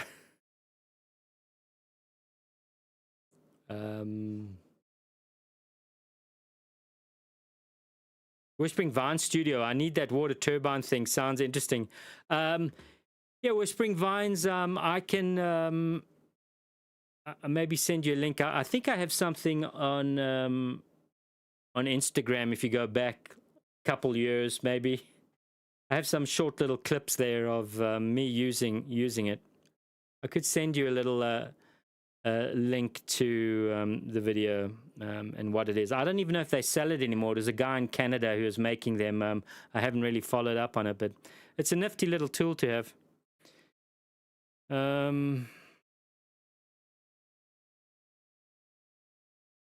Yeah, that wind turbine function sounds interesting. It is. It's a great design. I should look into it and see if the guy's building them or if it took off. I think it was kind of like a 1 or 2 man operation in Canada. The guys, I don't know where he was having them manufactured, but they seemed like a solid unit. I used it several times in a river, and it generated consistent power. I mean, as long as the water's flowing, it's pumping out 13, 14 volts. But I didn't experiment with the little kit for the wind turbine. I should do that. Wind turbine up here is a little sketch because we don't have consistent wind up here. It and when we do, it's usually a storm, and it's all the winds all over the place, and then it's gone. So I think wind turbines up here. This just isn't the kind of country where one could live off a wind turbine. You just don't see them around here for that reason. Very inconsistent. Draudian, also trade schools instead of college. Oh, Draudian, absolutely agree. Trade schools instead of college. Here's the funny thing. I don't know if some of you guys remember. It wasn't long ago where these where the nerds, and I'm somewhat of a nerd in ways, but there was the learn how to code, dude. And oh, how the tide has turned, because guess what, coders, programmers, we have AI now coding and programming. I can have, I mean, a dork like me can have a Chinese AI write a WordPress plugin or some code for me to get something to work on my website. Like the chat that I have on the website, I used a Chinese AI to basically build that chat feature on my website. I mean, I did a little bit of tweaking with some of the code. I have somewhat of an understanding, but the bulk of the workload was done by a Chinese AI. Yeah, build me a chat application for my website, and brrr, it did it. So it's kind of funny that all the programmer bros who were just 2 years ago telling us to learn how to code are now losing their jobs. Well, it's not funny, but it's sad, but that's the way it is. But back to, Draudian, trade schools. Trade schools. The one thing AI can't do is unblock a toilet. Not yet, at least. AI can't come up this mountain and install a, a solar array. So, it's the trade guys that end up winning in this AI future that we're staring down the barrel at now. I mean, it's crazy the amount of industry. The creative industry is going to go away. I mean, AI can write books. It can research books. It can make pictures. I mean, you guys have probably seen some of the AI stuff. I can tell AI, create an image of an old man standing on a mountain with an axe. Make it photorealistic with beautiful views. And it generates an image. Before you used to hire a digital artist, or before that, an illustrator. These were human beings with the skills. Now I can do it for free on the internet. I mean, it's pretty medical coders. A lot of these people who, earned a lot of money sitting at home doing medical coding, it's gone. Gone. A lot of the creative artistic stuff, which one would have thought, well, you'll always need a person for that, is simply going away. No humans required. But plumbing a toilet, you're gonna have to call a dude. Mike P47, new vehicles as a whole are not affordable, period. Too many gadgets, not easy to work on. As a do-it-yourselfer, pay more insurance. Mike, you're absolutely right. Again, everybody who's been around in my chat for a while knows I'm not the best mechanic.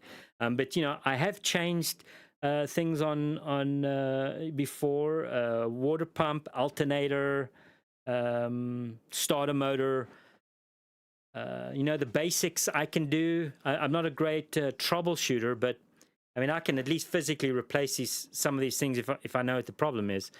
With the modern vehicle nowadays, I mean, you open the hood and all you just see is this big metal plate over the top and connections. I mean, a friend of mine has this is a while back, had a 7 Series BMW, and we popped open the hood, and I mean, I barely could see an engine. It was just this big stamped metal plate on top of the engine with these screws that only a BMW dealership would have and would be able to access your engine. There is no home fixing anything on a lot of vehicles, especially as they get driven more by software and just get more high tech. Of course, this is where the poor, suffering, debt slave exists living in a city is they just have to take it to the dealership and hemorrhage.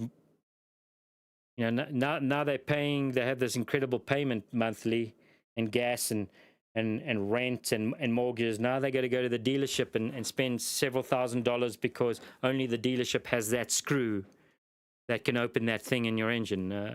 I mean, it's a terrible loop.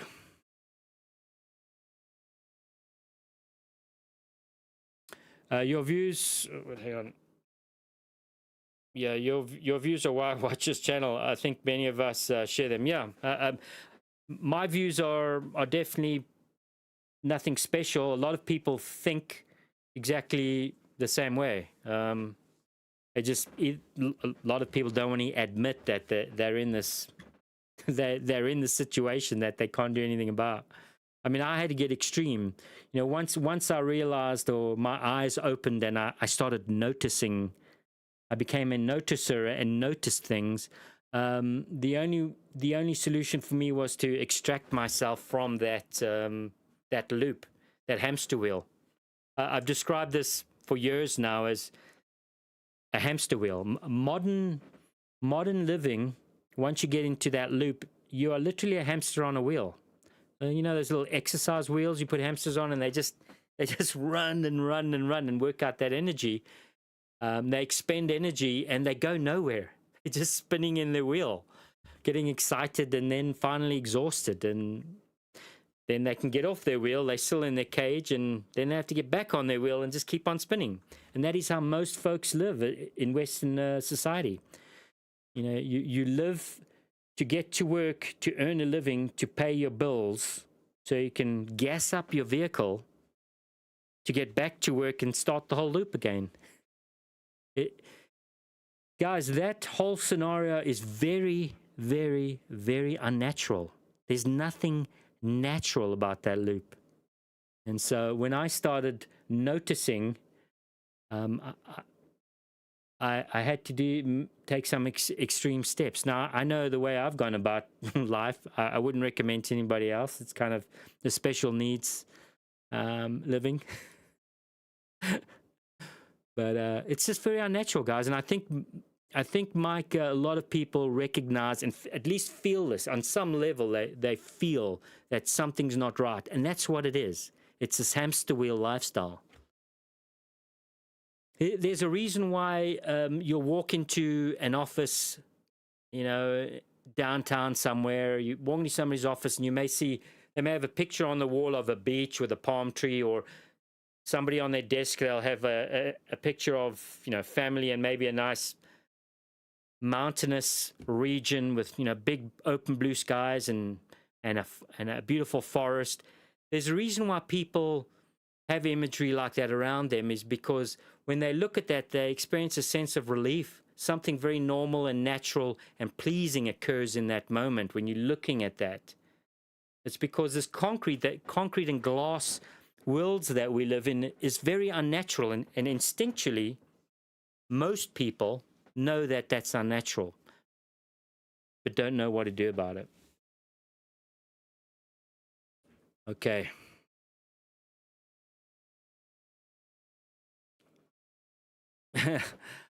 Let me get back onto text here. My goodness, I need to give my eyes a rub, guys. I know, it's terrible.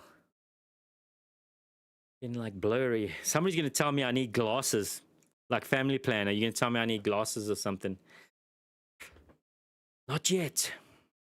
If I need glasses, I'm gonna have to find them somewhere. Definitely not paying to get glasses. Okay, where am I?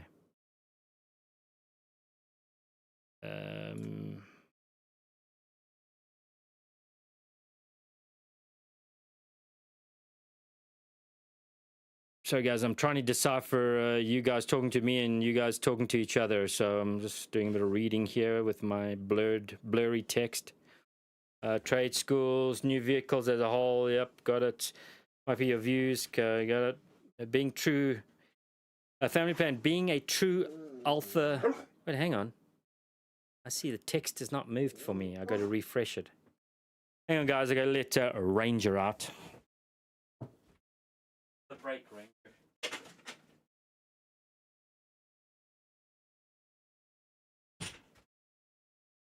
It feels mildly cooler outside than what it is inside. What is it? 86 inside. Yeah, 86 inside and 82 outside. Getting a little warm in here. This desktop, like I said, kicks off quite a bit of heat. If I open the door, got all the flies outside. Yeah, it's that time of the year. The flies and ticks are coming into their season. Okay, where was I? Family plan. Being a true alpha slave, I only buy the top I only buy the top trim levels. Being a true alpha male, I only buy the top trim levels. Gotcha. Whispering Vine Studio, yes, please send a link to the turbine, okay? I'll do that. Mr. Gasgas, I owe a 1993 and a 2008 Ford F-150. You own, I'm guessing that was own a 1993 and a 2008 Ford F-150.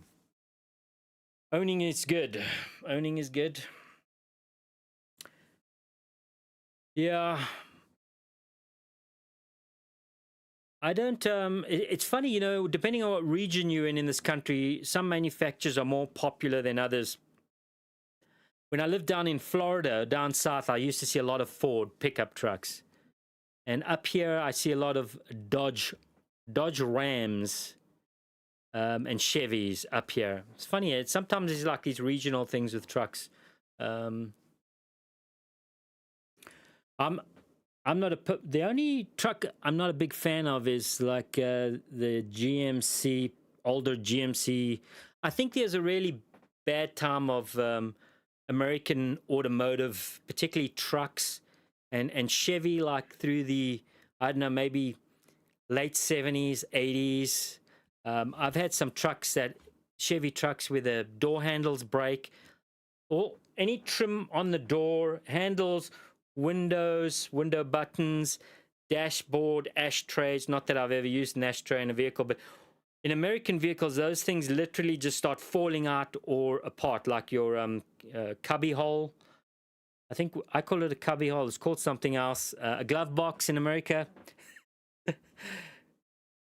See, I still slip, even though I've been in the States or outside of South Africa longer than I've been in it. I still resort back to things like a cubby hole instead of saying glove box. But anyways, this is what I find in American vehicles in that year, and particularly with Chevy trucks. Those things tend to just fall apart. Hinges break, like liners, roof liners on the inside, they all flop down and fall out. It's just, you don't see that with Japanese vehicles of the same time frame. But right now, beggars can't be choosers. I would take any vehicle, brand or model that worked and ran and was dependable. Okay.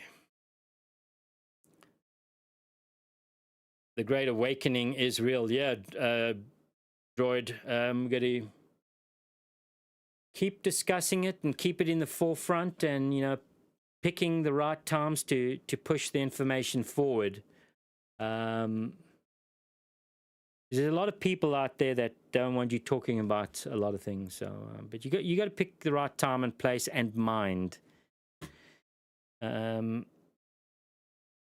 Family plan upon noticing the urge to withdraw is understandable. Yeah. Yes. So some people get to this point where they just kind of like, I'm out. I'm punching out. You know, I maybe could have stayed in the system and tried to fight it, but I just felt that there's better things to do out here. I am happier in general, even though it can be a struggle living like I do now and then. I've embraced the struggle, as I think it's the U.S. Marines embrace the suck. I've embraced the suck to the point where the suck has just become, you know, like breathing fresh air. sense of humor. A sense of humor goes a long way. That's for sure.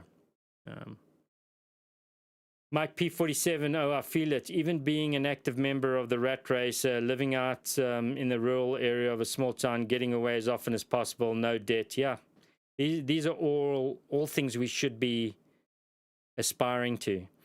But, you know, this is difficult when you're a young kid and, you know, you just live a life of, you know, TikTok or whatever social media is the latest, you know, watching the big games, the sports ball, staring at your phone, you know, sitting down in the evening and gobbling up whatever, you know, the news is telling you. These are all just little traps. And when you have several hundred traps packed into a single month, yeah. Okay, more squinting required.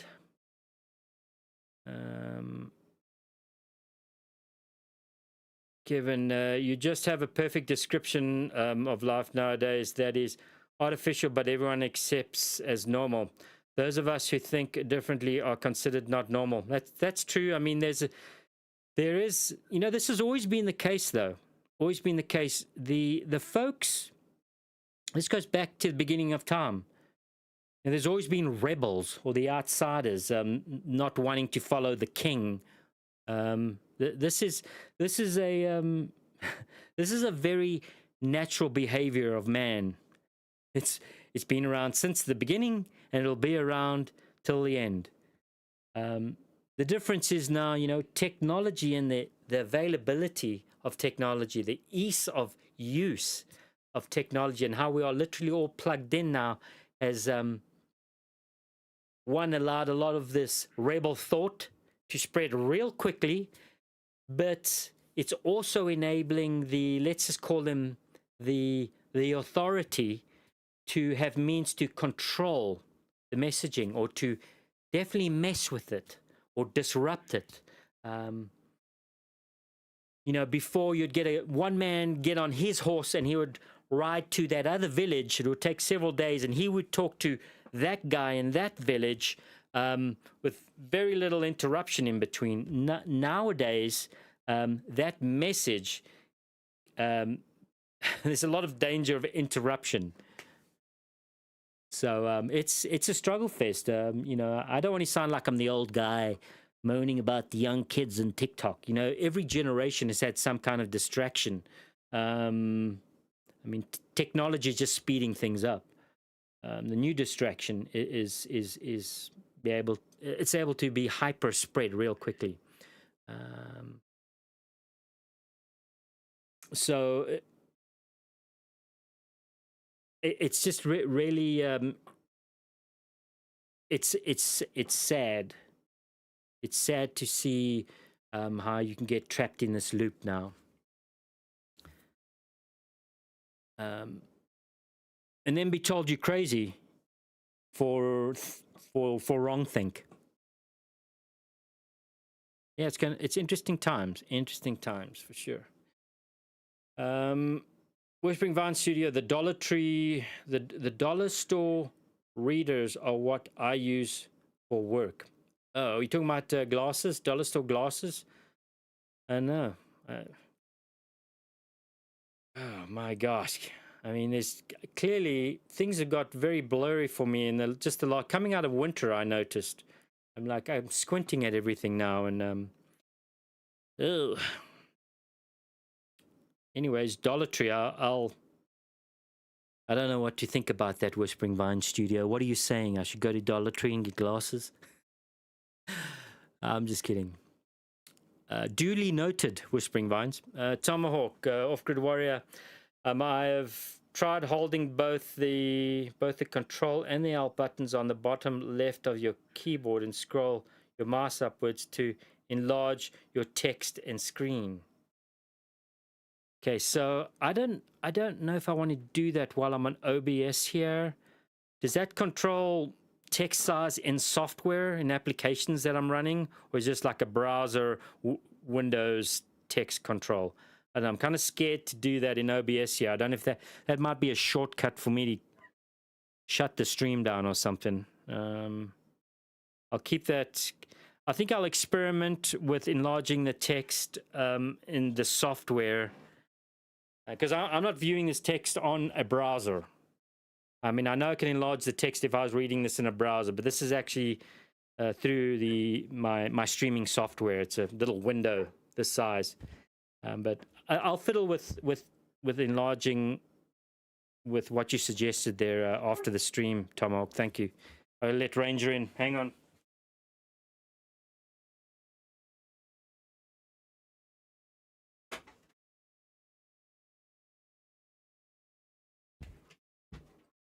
Okay, just chill out now, okay? Right. 48, it's 48 degrees for you right now, Tomahawk. Wow. It's 86 degrees in here right now and 81 outside.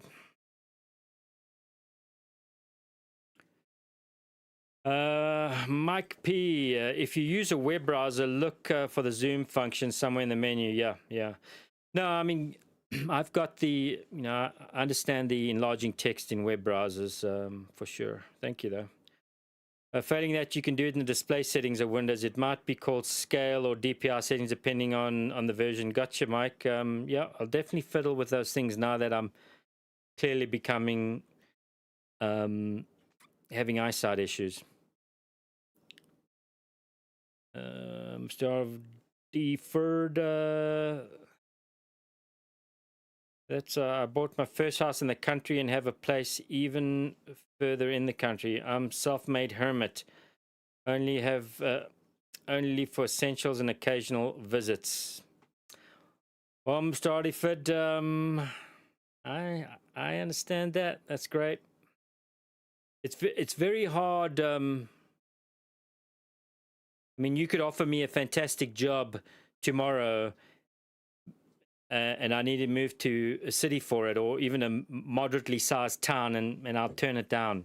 And call me insane. I'd rather be out here worrying about feeding myself than overfeeding myself in a city. That's my story, and I'm sticking to it.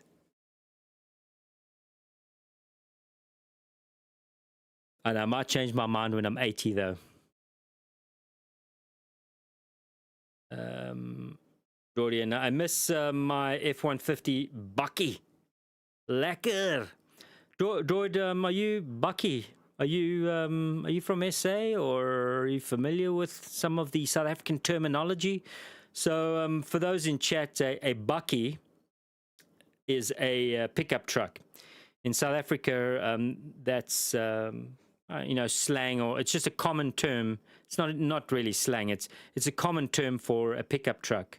I don't believe South Africans, it may have changed now. I've been gone for a long time, but we never referred to a pickup truck as a pickup truck. It's always a Bucky. It's a class of vehicle.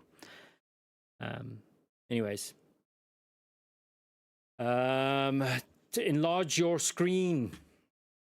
Yeah, I know there's things I could do. I could my actual screen. I could fiddle with that too.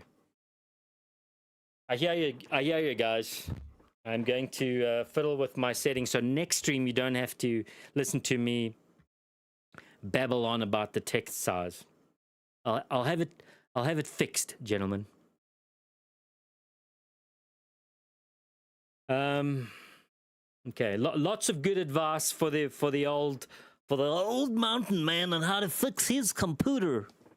Thanks, guys. I appreciate all of you guys, man. Thank you. Jordan, I have a friend in SA for 11 years now. Love learning their ways. Yeah. Thinking back to when I first came to the States as a young man, actually, I was 17 years old the first time I visited the States, and I was pretty much here at age 19 onwards. but there were like big differences back then. I mean, I've kind of got used to things now, but I'll never forget the first couple of days I was here. I went to some big mall. I'd never been to a large mall. It was back in the day when we still had people went to the mall, guys. You remember those days? Now we have Amazon. We barely have to move from our couch. We can sit on our couch, watch football, and order pepperoni pizza and our groceries. Actually, the other day when I went to the grocery store, I saw some young kids that ordered their groceries. They now have the delivery spots. You can order online, and then you just sit in your car, and somebody comes out of the grocery store with all your groceries. And I saw a young couple. They must have been in their early 20s, sitting in their car, having their groceries brought out to them. I mean, I don't want to sound like an old fuddy-duddy, but that just seemed a little weird for me. I mean, I get it if you're wheelchair bound or elderly or mobility issues. I get that's like a nice thing nowadays. But like if you're in your 20s and you choose to sit in your car, I don't know, maybe they had social anxiety. I mean, that I can get behind. I understand that, but it seemed a little odd. We're getting very lazy. I don't know where I was going with this conversation, Droid, Ian. Oh, yeah. So I remember going to a big mall. It was the first few days that I arrived in the States here, and I was just like, wow, taken aback by this massive space with all these fancy stores and technology. Back then, I was a little bit of a nerd, and so I was always looking at the computer stores and things like that. And I remember there was this young girl with her mother and father. I think she may have had some siblings, and she in the middle of this mall started cussing out her mother. And I remember for me that was quite shocking to see. Growing up in South Africa, well, and I kind of grew up in the Caribbean too, but I'd never witnessed a child like maybe 12 or 13 years old cuss at a parent. Like in my world and upbringing, up until that point, that was unheard of. Like I'd never witnessed anything like that. And I saw this in the mall. And so I'm amazed at, first of all, the mall. And then I'm seeing this child be so disrespectful. I remember that being a standout thing. I mean, I'm 50 now and I'm still talking about it. But at the time, that was like, oh my gosh. Listen to that child talk to their parent. It was crazy. And of course, it didn't take long, and I realized, well, that's how a lot of kids are around here. We're reminiscing now. Yeah, so there were a few things that just seemed a little really odd to me, that behaviors that I'd never witnessed before, coming from young kids. Also, seeing what a lot of the young kids were getting into and had access to at the time was also kind of mind-boggling. Okay, where are we? Am I missing chat here? Am I behind? Do I need to refresh? Things have slowed down a bit. TN Outdoors, it's been a while since I caught one of your live streams. Good to see you. Well, TN Outdoors, thank you. Thanks for swinging in. I think we're probably winding the stream down now, but thanks for coming in. You could always rewatch it. You know, these are on replay, and I have a video in the stream that's about 34 minutes long with me playing outdoors and throwing a chainsaw around. So you can rewatch that. Might be interesting, but thanks for swinging in. I appreciate it. I think we're on stream number 25 now, guys. It's official. Today was 25. So, sky's the limit, guys. I'm looking at, 50. If we can get to 50, and then maybe the next benchmark will be 100. I've done some very lukewarm research into this whole streaming thing before I decided to do it. And one of the reoccurring things was streaming, and I'd learned this just being on YouTube for many years and having videos. If you're not consistent, you're wasting your time. I mean, if you want to really go full out and be a YouTuber or a big streamer. You need to be consistent, and I'm not consistent. But yeah, as far as streaming goes, a lot of the feedback and research was like, if you aren't regular and consistent, people will lose interest. So, Ranger, can you stop? Anyways, I think I need to put a little more light on the situation here. Let me pull up the camera software and inject some fake ISO light here. There we go. Hopefully it's not too blurry. Hey, I can see even more of my skin blemishes now.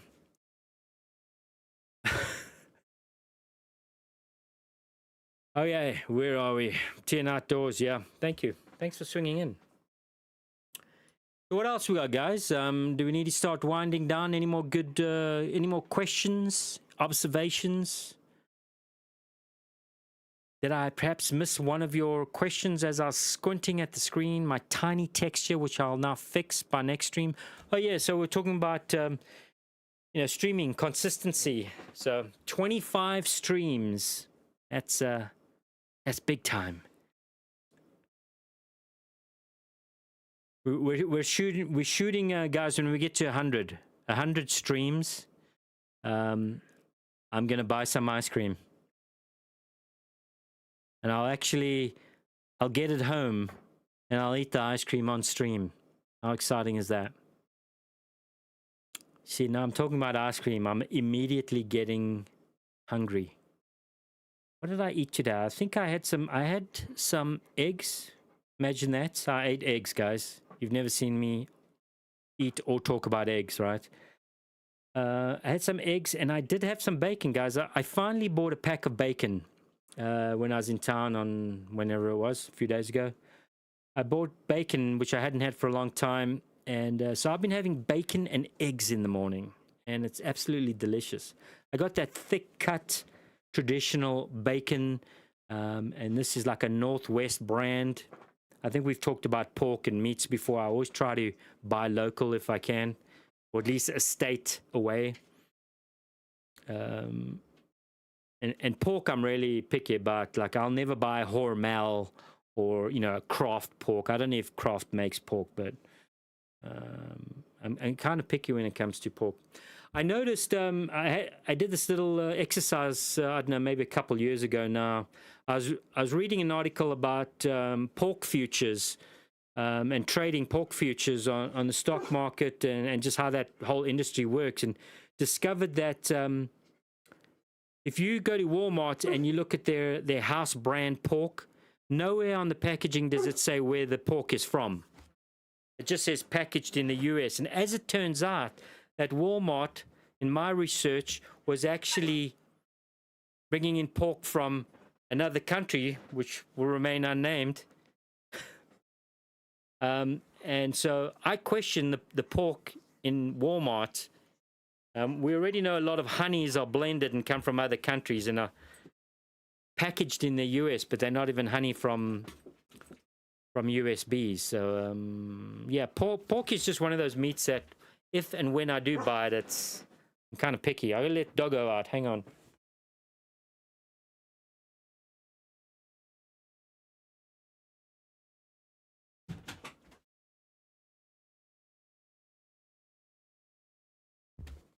I sound like such a picky eater for a guy who's barely got through winter eating anything at all. That's a conundrum.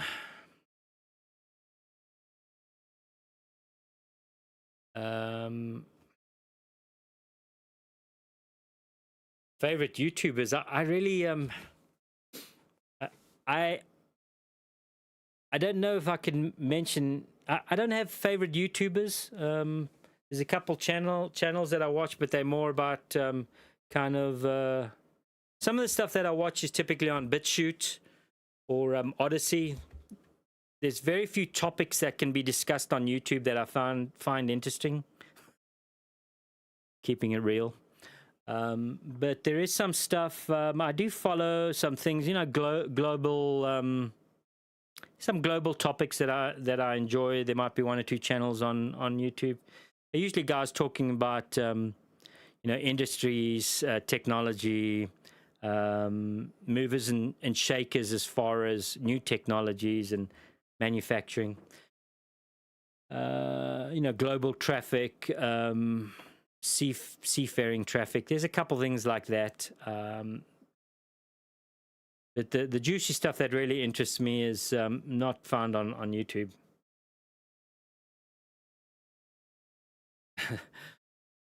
That sounds a little cryptic, I know, guys. Okay, where are we?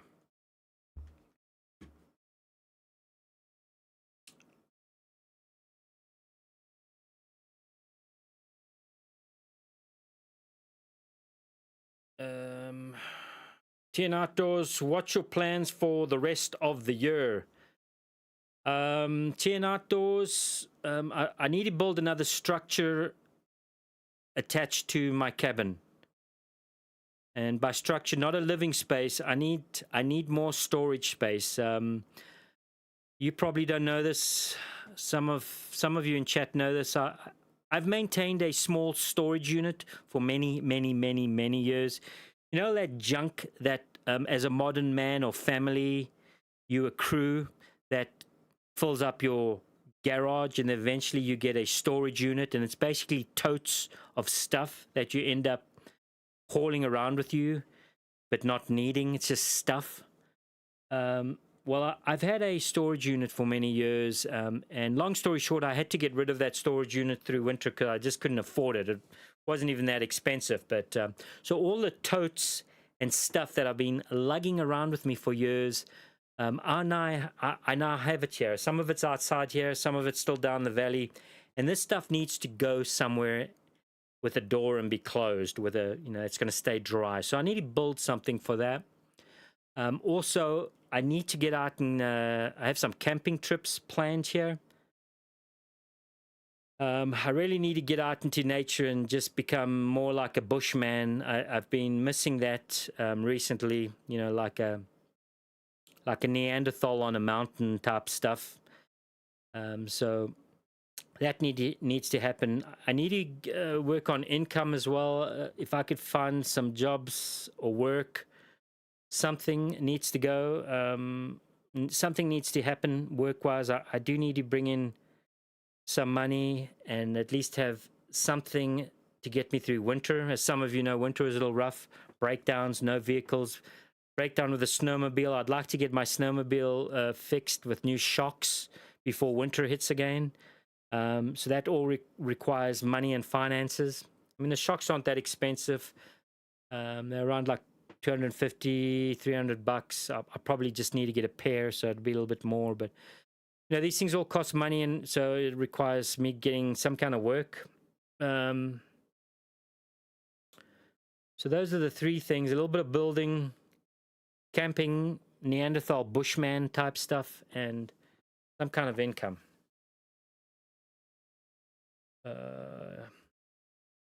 What else? I'd really like to fit in some kind of build structure, survival structure. That's a hobby that I love doing, and I haven't done it for a couple years now. It might have something to do with the fact that I live on a mountain in a cabin, and I'm outdoors every single, well, not outdoors, but you know what I mean. I'm kind of in the woods 24/7, every single day, every single evening. But I do like to get and cut things and build things out in the woods. So hopefully some more of that. I gotta let dog in. Hang on, guys.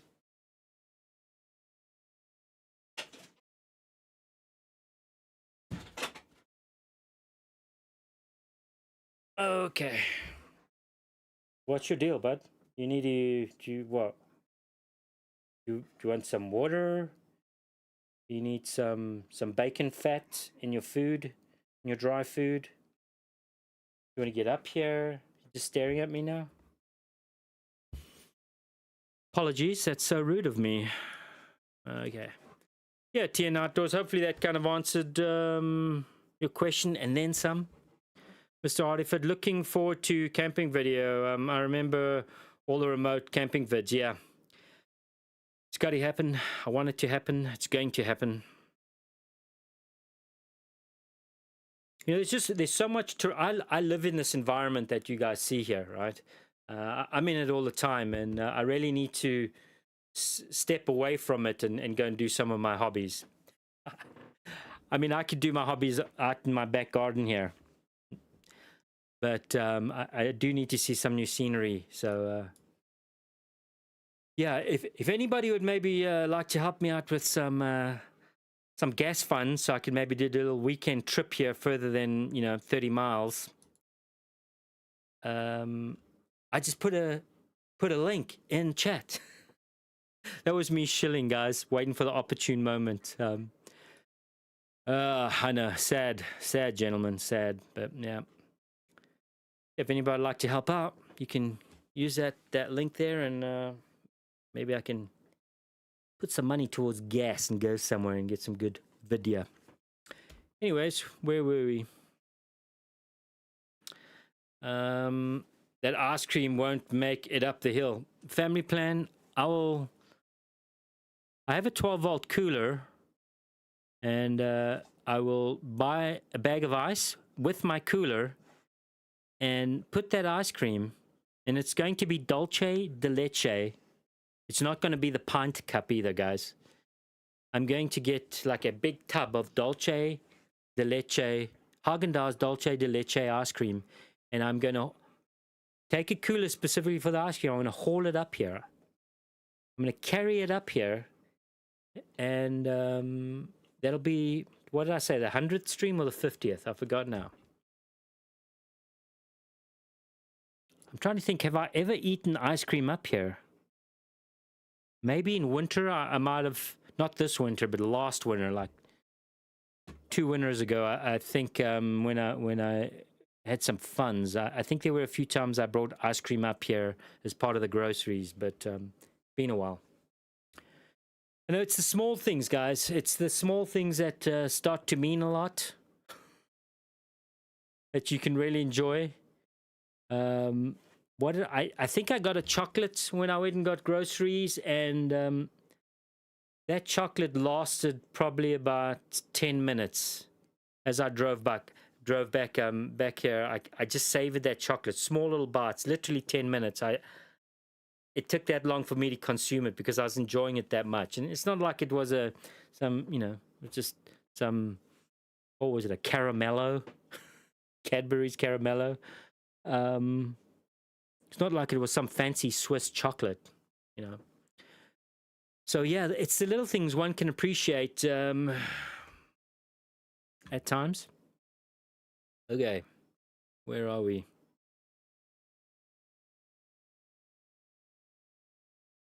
Do you ever scramble your eggs? Well, hang on, did I miss something here? I've been to 20 of your live streams so far. Missed the very first 2 live streams though, lol. Tomahawk, I think the first 2 streams I did may have been on my phone using, my router, the Wi-Fi signal. And I think that's when I did my greenhouse. I was building the greenhouse, and I used my phone. It was pretty sketchy, those first couple. I mean, it's still sketchy, guys. I mean, let's be honest. This stream is sketchy. But there's been a few, 4 or 5 there, which I'd used my phone, and they're not ideal. I considered taking them down, but I thought, just leave them up. Just for, why bother? It is what it is. It's part of living like a hobo up on a mountain. Okay. Where were we? I appreciate you, Tomahawk. Many ways, sir. Thank you. Mr. Gasgas, do you ever scramble your eggs? Rarely.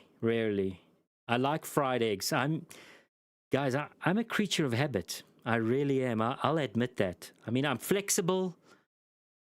I'm forward-thinking. I like to ponder and discover new information. But there are certain things that I just like in a certain way. And when it comes to eggs and bacon, it's fried. I have a very specific way. I fry my eggs in my cast iron pot. I put the lid on the pot. I'll fry them in the bacon fat, lid on pot, and I get it to the point where just the top of the egg glazes over a little bit, so the yolk is soft and still a little runny, not lots of runny, little runny, firmish, little runny, and I can achieve that perfectly in the cast iron pot with the lid on it. I'm definitely getting hungry, guys. I had eggs this morning, eggs and bacon, and that's been it all day. What is the time now? It is, barely read the time on my computer. 8 p.m., guys. And actually, I still need to head down the mountain, and we'll just haul up. We'll do one load of water. I got drinking water and gasoline that needs to come up. We still have lots of light. I mean, I had a couple hours of light outside, so we're good. So, yeah.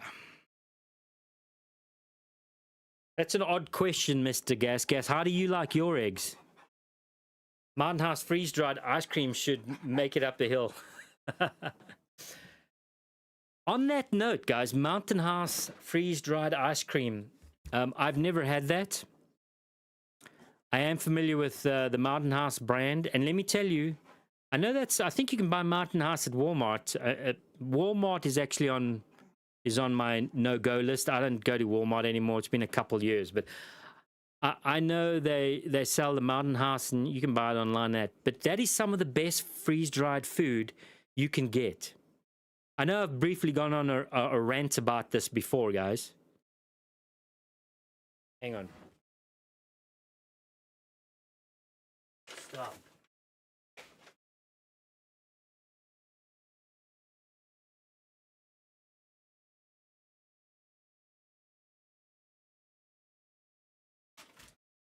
Bear with me, guys. I'm still here.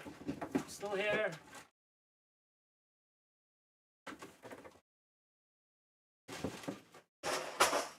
Oh no. Knocked over the macaroni. Okay. So, I'm not claiming to be an expert in this field. I know a lot of you guys who watch this may be into the kind of survival aspect,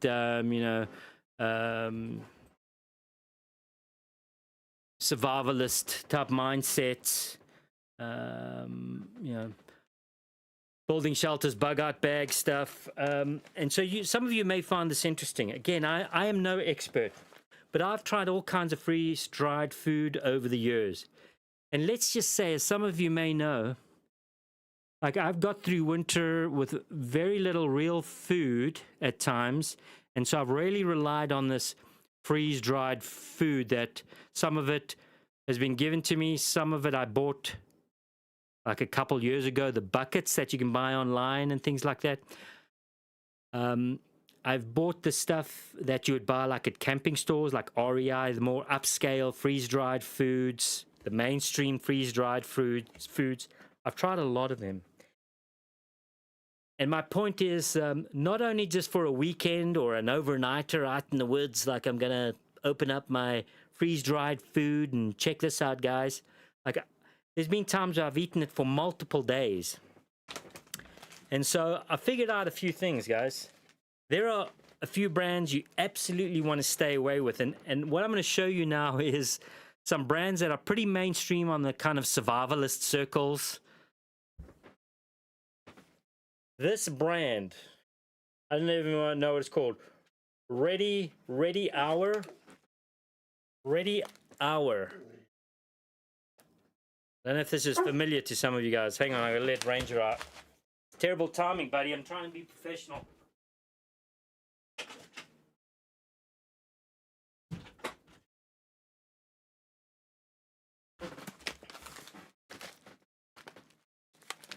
This is absolute garbage.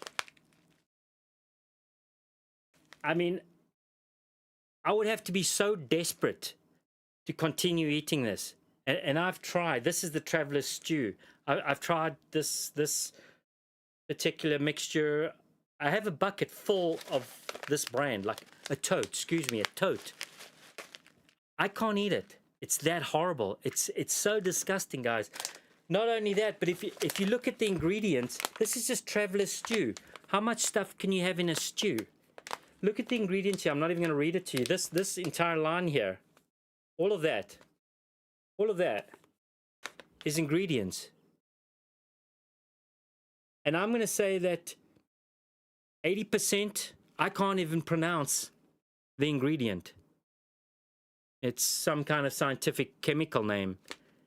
And here's the thing, when you eat this stuff, you will feel your body the next day, actually a few hours after, will start to tell you that it is just consumed poison. Don't waste your time. I see this advertised on like some survivalist type pages and groups, this ready hour. Absolute garbage. Every single flavor that I've tried, there's been several that I couldn't even finish. I threw away. I didn't even give it to my chickens, guys. Here's another one that's pretty popular, well priced, sells a lot on Amazon. This Ready Wise. Chicken flavored noodle soup. I love chicken flavored noodle soup. I can barely eat this. Again, when you see the ingredients, I know you guys can't see this. Between that finger, I gotta clean my nails, guys. That's the ingredients. Guys, between my fingers, that's the ingredients for chicken noodle soup.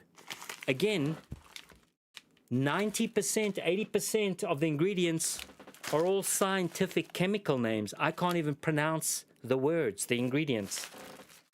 Again, I've got 4 buckets, the 5-gallon buckets. I had 6.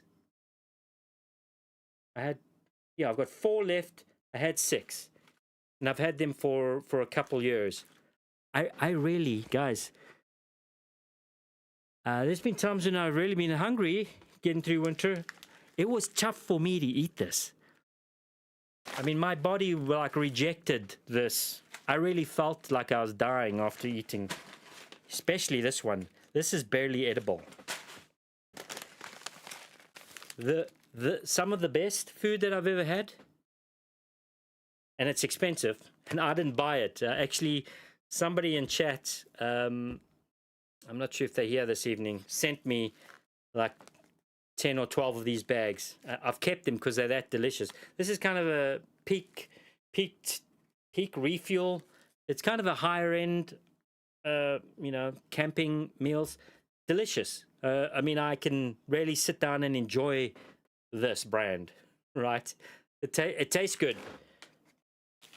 Sadly, I mean, there's still a lot of ingredients here. So between my fingers, guys, right there.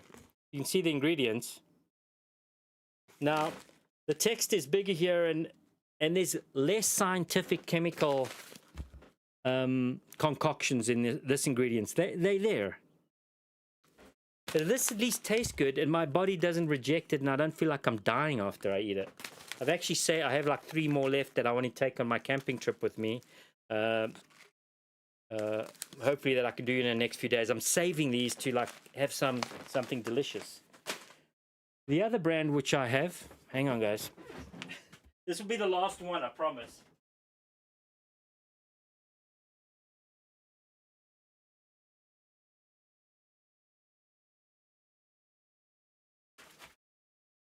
Okay, just so you know that I'm not talking through my nose, I'm actually showing you this stuff. You guys probably more familiar with this brand, the Mountain House, right? We discussed this. So, unfortunately, still, this is chicken dumplings, which is very tasty, by the way. I only have a few more bags of this. I've saved it because it's so delicious. I save the stuff I really like. So, between the fingers, the ingredients. Again, yeah, there's some weird scientific chemical sounding names in the ingredients. But not as much as the first 2 that I showed you. Just don't waste your time. Definitely don't waste your time. This stuff it's like eating cement. Concrete. So this Mountain House I could definitely recommend. This stuff is available every Wally World, the Walmart sells it, and this is actually pretty good. This is edible. So I don't know how we even got on this topic, guys, but some of the survival food, some of this survival food, like I would not want to survive on it. And you're listening to a guy who's pretty much had to survive on this food through winter. So yeah, true story. Yuck. Horrible. Your body will want to die, especially this stuff. You will want to die after eating it. And so the other thing is notable about these, this is done in, 10, 12 minutes of just adding hot water. This survival long life stuff that, for emergency scenarios, feeding your family off grid, apocalyptic times, buy these big totes of food, keep your family going. This stuff, like, you've got to cook it and boil it for like 20 minutes, 25 minutes before you even start eating. And then it's just you're eating concrete and cement. Okay. Okay, guys, I know that was long. Let me see if I can read text here. I might have to shed some light on the situation here. Hang on.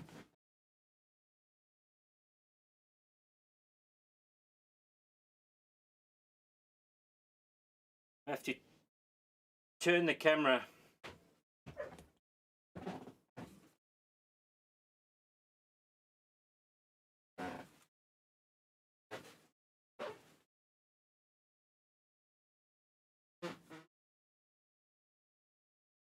It's just, I'm not quite in my birthday suit, but I'm wearing my shorts and didn't want you to have to see me climb up there. I let the doggo in. Hang on, guys. And then we'll get to chat. I think I've missed a whole bunch. Get in here.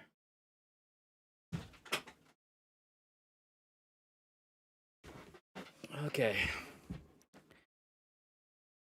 Right, where were we? Sorry, guys, I've been ranting for a while there. Boy, oh boy. What did I miss? Anything? Did I lose you guys ranting about... What's up, bud? You just gonna hang out there right next to me now? Okay.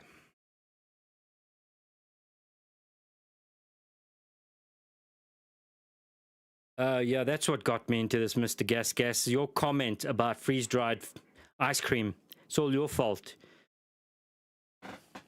It's if anybody wants to know why I went on that rant for that long, it's because of Mr. Gas, all right? You can talk to him. I have once had freeze-dried ice cream bars. I think they were like these Oreo ice cream bars, and they had been freeze-dried by somebody who had a machine in their house, one of those home freeze-drying peeps. And that was very tasty. I gobbled those things up pretty quick. They gave me a little bag of those bars, and they were gone in a couple days. Anyways, where are we, guys? Do I need to refresh the texture, or have I lost you guys? Nobody commented on my rant. That's good. Are you planting potatoes and carrots this year? Tomahawk, I've been real bad on pulling the trigger on this because I'm a little concerned if I'm traveling and if I pick up any work, I'm not going to be able to water or maintain a greenhouse. But I think in the next couple of days here, I am going to plant my beetroots. I have the seeds and I need to get beetroots in like yesterday. So the next couple of days, beetroots will be planted, and I think that'll be about it. I have a problem if I'm not here maintaining and looking after tomatoes. They tend to struggle up here with the water conditions and just the critters. They have to be, anything tender and juicy needs to be in the greenhouse and behind the door, because I have all these critters out here that just want to, everything wants to eat delicious stuff out here. So I think it's going to be just beets this year, and it's going to happen like pronto.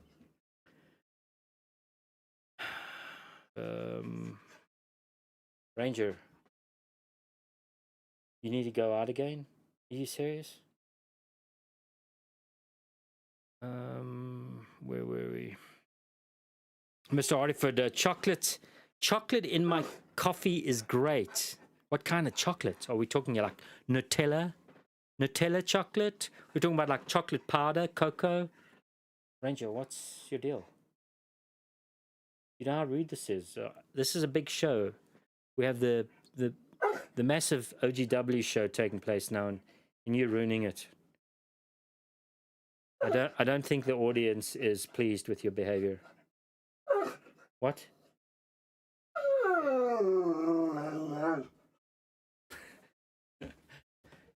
Okay, you want to go out?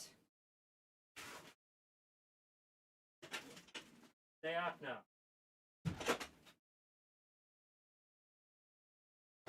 Okay, where were we? Chocolate and coffee. Yeah, that sounds great. I'll take chocolate. I've developed quite a sweet tooth. I never used to buy candy bars. I was never a stop at a gas station, get a candy bar kind of guy.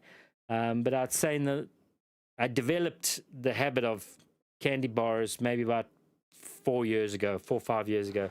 It's kind of my treat now. If I can, I pick up a candy bar and I take my sweet time eating it.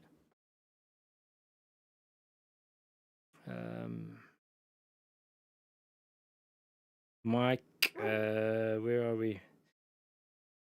There used to be a good brand that no longer ships to here in Canada. Packet Gourmet. Okay, yeah, not familiar with it. They did have a few preservatives, but not a lot. Was very tasty. Haven't had it for quite a few years or so.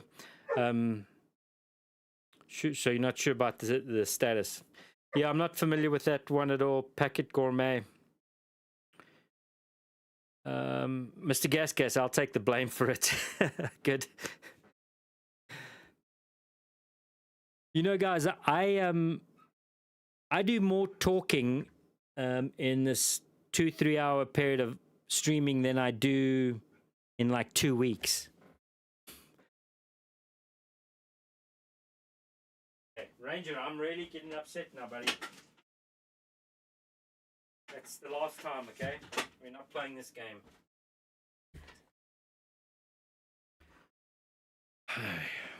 He's getting a little jealous here. He needs attention.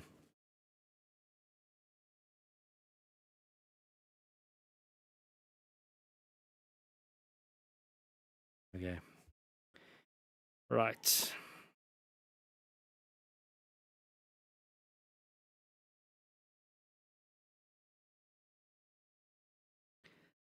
Can you set up a slow drip system for your plants so while you're away? I probably could, Mr. Gas, but it's going to require some bits and bobs. I mean, I briefly looked into this before. There's some things I'd have to go into town and buy, some little hoses and the nipples, and I'd have to. I mean, yes, it could be done, but there'd be an expense associated with that.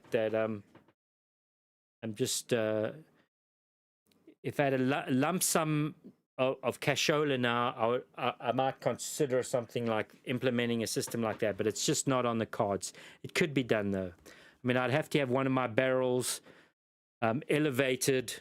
One of my water catchment barrels would have to be elevated behind the greenhouse, and then gravity feed it. It would take some messing around, but it could be done. Whispering Vine Studios, I prefer freeze-dried ice cream over the cold stuff. I'm weird though. Whispering Vines, yeah. I prefer the fresh cold stuff, but I'm not opposed to the freeze-dried. I've only had the freeze-dried ice cream once, and it was thoroughly enjoyable. That was also, I think, in the beginning of winter last year that I got that. I'd never had it before, and I couldn't stop eating it. It was I have some issues, guys. When there's something delicious in front of me, I can eat it slowly, but it's like when I make the beef jerky or the biltong you guys have seen me do. I always tell myself, make this last. Like, don't eat this all in 1 or 2 days. Like, you can get this lasting, 5 or 6 or 7 days. Just take a little piece, and then I'll start eating it, guys. And that little piece becomes a big piece, becomes a second piece, becomes a third piece, and we're not even through like the first evening of me having, the the beef jerky. And so I found myself when I got those ice cream bars, I think they were like some kind of Oreo ice cream bar. They had the brown crisp on the outside, and then the ice cream on the center was blue ice cream too. Man, they were so delicious. I couldn't stop eating them. It's just like nibble, nibble, nibble, nibble, nibble, nibble. And as I was eating it, I'm like, stop. Save some of this for tomorrow. And it's just like, nope. No. Now, the topics we discuss here, guys, everything from Chinese automotive manufacturing to, garbage survival food.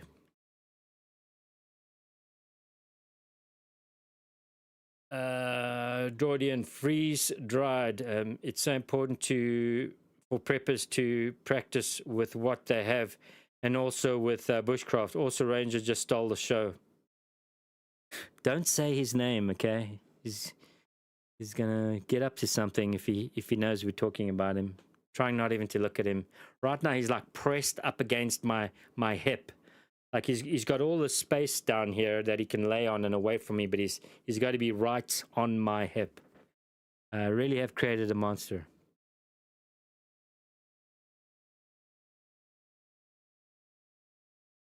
Yeah, Droidian, it's very important to figure out what's going to work for you food-wise before that happens. So don't just buy the buckets of survival food and say we're all set based on some Amazon. Let me tell you something about folks who leave like comments on products. A lot of it, that product comments, is fake. There are companies that specialize or promise manufacturers, we can provide 10,000 comments, positive comments on your product, verified comments on your product. Pay us this amount, and we can ensure 10,000 monthly comments on that product which are positive. I know this for a fact because I've spoken to people who operated in these businesses that pointed this out to me. I was also worked in retail and e-commerce and have seen those offers come across my desk back in the day promising that. So I would say buy the product, samples of it, and eat it before you think in 2 years' time you and your family are going to live off these garbage buckets of food that literally make you feel sick every time you eat it. So yeah, experimenting with your systems before you actually need them, figuring them out. Also, I've met a few people over the years that not only can and jar their own foods, but this freeze dryer technology, it's still kind of expensive, but it's affordable for some folk, for a lot of folks. For your, a lot of average peeps can throw $2,000 at a freeze dryer that they can operate in their house. And I've met a couple people over the years and recently that do this in the basement of their home, like with a nice bit of equipment. And I mean, freeze dried, to be able to buy your own food, spice it up, and then freeze dry it. You know what you're getting. You know the quality, and just as a hobby, every month, freeze dry a certain amount of foods, put them in, buy the buckets, put them in the buckets, store them in your basement, build a rack system. At least then you know what you're eating, and experiment it. I've had all sorts of weird things now that have been freeze dried at home, at somebody's house, and they've figured out their own recipes and styles of food to freeze dry, what they can do, fruits, bananas. Stop, Ranger. And so that's, I mean, if you're somebody who can maybe afford one of those freeze dryers, I would say go ahead with it. I know there's a few brands out there that are very dependable. Can you relax? No, stop.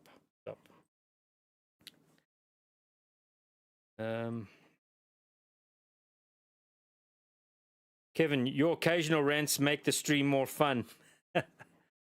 You're such a liar. I'm kidding.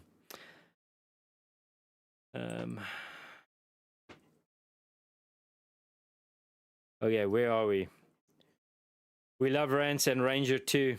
Yeah, you see, Ranger, somebody loves you.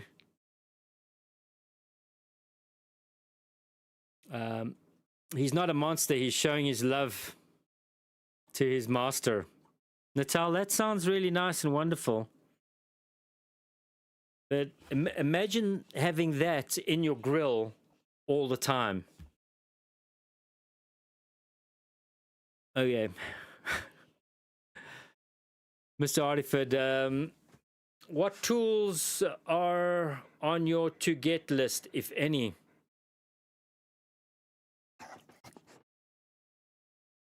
See, he knows we're talking about him, guys. See what you've done? Ranger, you need to go outside? See, you said he stole the show, and now look, like he's literally wants to be the show. Can you move?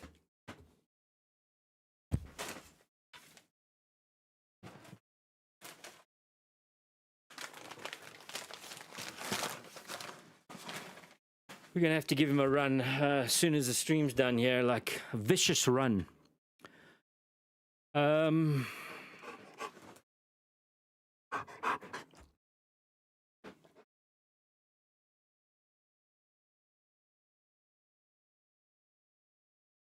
Stop. No. I apologize, folks. I mean, I could let him out, but he's going to one in 2 seconds.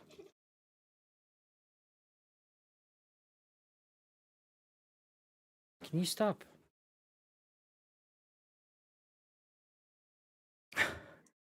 What tools on your I don't, I mean, I have everything I could possibly use tool-wise. I mean, chainsaws are pretty important to me. And I'm covered there. You know, I have 4 chainsaws, or 3. I have a little guy. It's a 160, and then I have a 270, and then I have I think it's a 411. That's the newest one, and that thing's a beast. So I'm pretty good there. Those are valuable tools to me. You know, things like shovels and picks are valuable. I do I need to it's kind of on the list. I need to get myself a good rake, like a leaf rake, for my chicken coop, because there's a lot of pooping going on. And as you guys know, I was dumb enough, well, at the time it was the only option I had, but I was dumb enough to put the chicken coop right next to my shack. I don't have a lot of level ground here, and so the chicken coop went up next to the shack. And of course, now that there's 4 chickens in there and quail, the chickens are pooping, and they have an outdoor run now. Now that poop does attract flies. I know, kind of common sense, right, guys? So, I mean, who on earth puts a chicken coop right next to their cabin? Only an idiot would do that. So, I really need a leaf rake, something with fine, gentle rake on it that I can rake poop up and move it into the garden, the organic soil mound that I'm building. So, it's really, I mean, tools I'm pretty set for. Yeah, I mean, I got all my drills, hand tools, skill saws, or battery operated. So I'm pretty good. There's nothing that really jumps to mind. Less really is more. And of course, most of us men know that you can never have enough tools. But one can be a little bit extreme with having everything and not using a lot of it. I tend to just focus on the things that I use and that I know I'm going to use. I don't like stuff sitting around that I might use in the future, maybe, and I've never really used it before, except that one time 6 years ago. I don't like stocking up and things like that. It's just part of that. When you have too much of that, well, then you end up with a storage unit that you got to pay for, and then you have all this stuff that constantly sits up here in the back of your mind saying, "Do something with me. You need to sort me out. You know, where am I going to be next year? You might." It's just the stuff that accrues and then is more bothersome than actually doing anything for you. I think I'm getting hangry, guys. Are you picking up on that? Okay.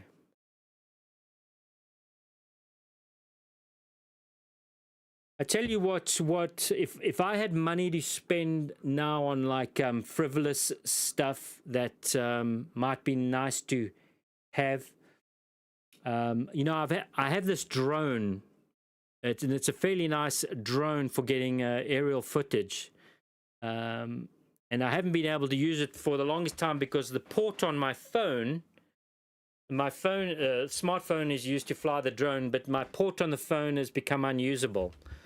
So I can't fly this drone, and so I've been looking at phones for months now, and I want to get it like a second-hand one. I'd never pay for an expensive phone, but it's probably going to cost about $230 for like a second-hand 2 or 3 year old smartphone that'll fly the drone. So I know that's not a tool, but I mean, if I had silly money to spend, it would probably be on something like that. But I'm set for tools.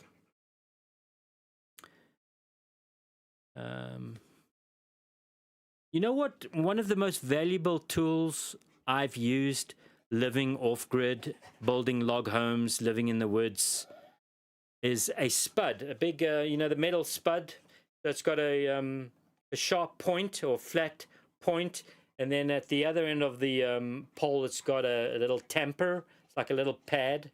So I think it's called a spud pole. It's not quite a spud pole. It's like a big spike, metal spike. I don't know, it's like 5 foot long.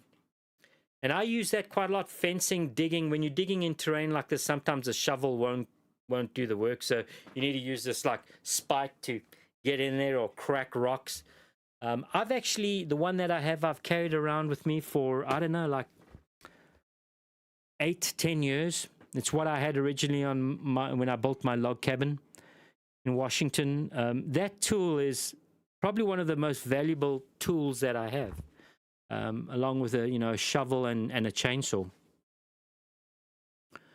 It's one of those tools nobody ever talks about or shows or would think you would need. But if you're going to live like this, develop land, maybe not like this, but just develop land and being the guy doing your own stuff. One of those spikes, I forget what the correct name is. It's like like a spud pike, a pike tool, tamper. And also when you're putting poles in the ground and you once you put your pole in the ground for fencing, you put some rocks in and then dirt, and you literally use this pole to tamp down around your pole, your fence pole. Then you put more stones in, more dirt, and you get this pole and you tamp down. Super valuable tool to have. Also, it's a great weapon. It's a great weapon. But don't leave it outside your cabin, because, somebody could grab that tool and, use it on you. So I would just say, on another topic, always be cautious about the things you leave around your household or your cabin, because they can be used against you if you don't put them somewhere strategic. Okay, where are we?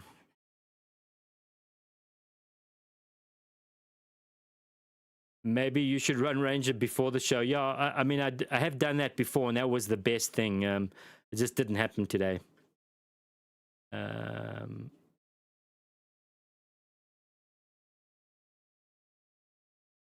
Well, I feel that was kind of a long-winded, nonsensical answer to your question there, Mr. Gas. Gordian, good. Mr. Alfred, I wonder what the ultimate tools are on a homestead. Write a book. I won't be writing any books, guys, ever. There's way more interesting people who can write books than me, and everybody and their grandmother writes a book nowadays. Stop. Stop.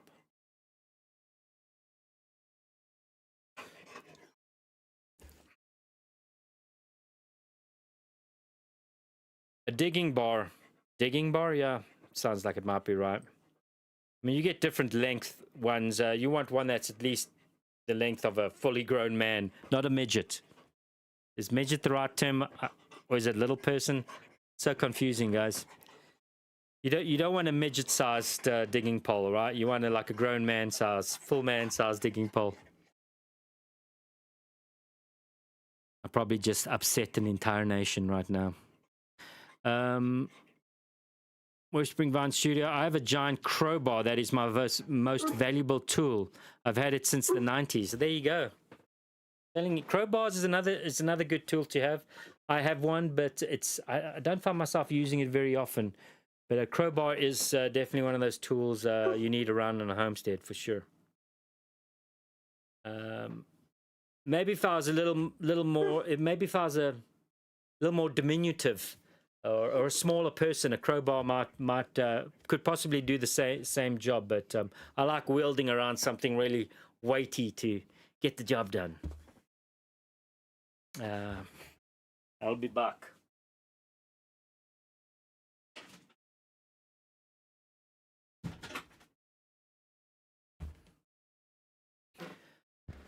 Okay. What did I miss? Tomahawk San Angelo digging bar is what it is called. San Angelo. Really? I mean, I could bring it in here and show you, but digging bar, yeah. I've actually used that digging bar, guys, as a bark peeler when I built my log cabin, and I had fairly green trees that I dropped, and they were big Douglas fir trees, and so the bark on an old Douglas fir is pretty thick, and when you cut it down and it's still green, that bark it takes real work to get that bark off.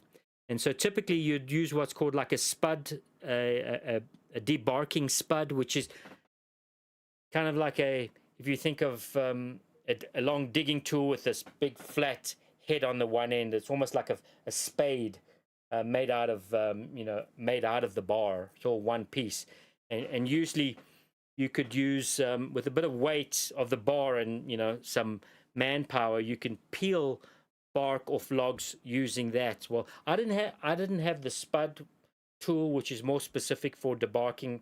I have the one that I have now, which is just like a 2-inch flat spade or shovel at the end of the bar. It's literally like 2.5-3 inches wide.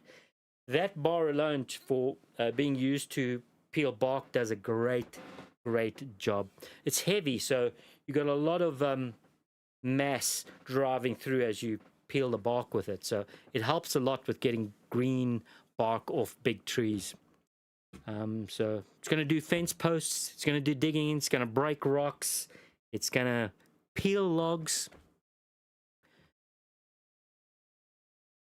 crack skulls gently, peace and love. I'm gonna have to look that up. San Angelo digging bar.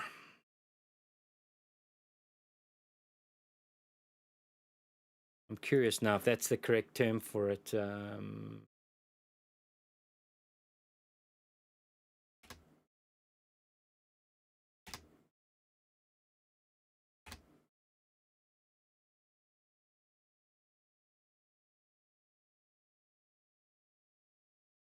San Angelo digging bar. Yeah, I mean, I guess that kind of looks like what it is. Yeah, San Angelo digging bar. Okay, you are the winner of this contest. Yeah, 16 pounds.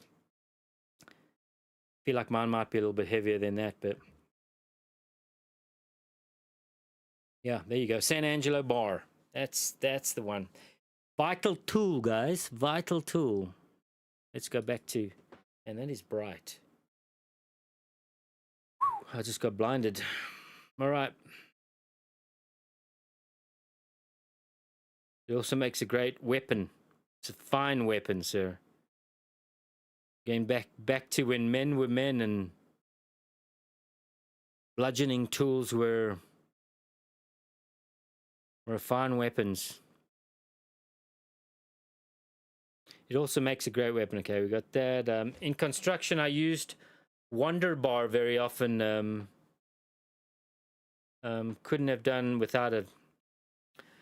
Family Pan, they prefer being called man. Man, yeah. What is the red blinky light in your window behind you? Oh, that scared me for a second there.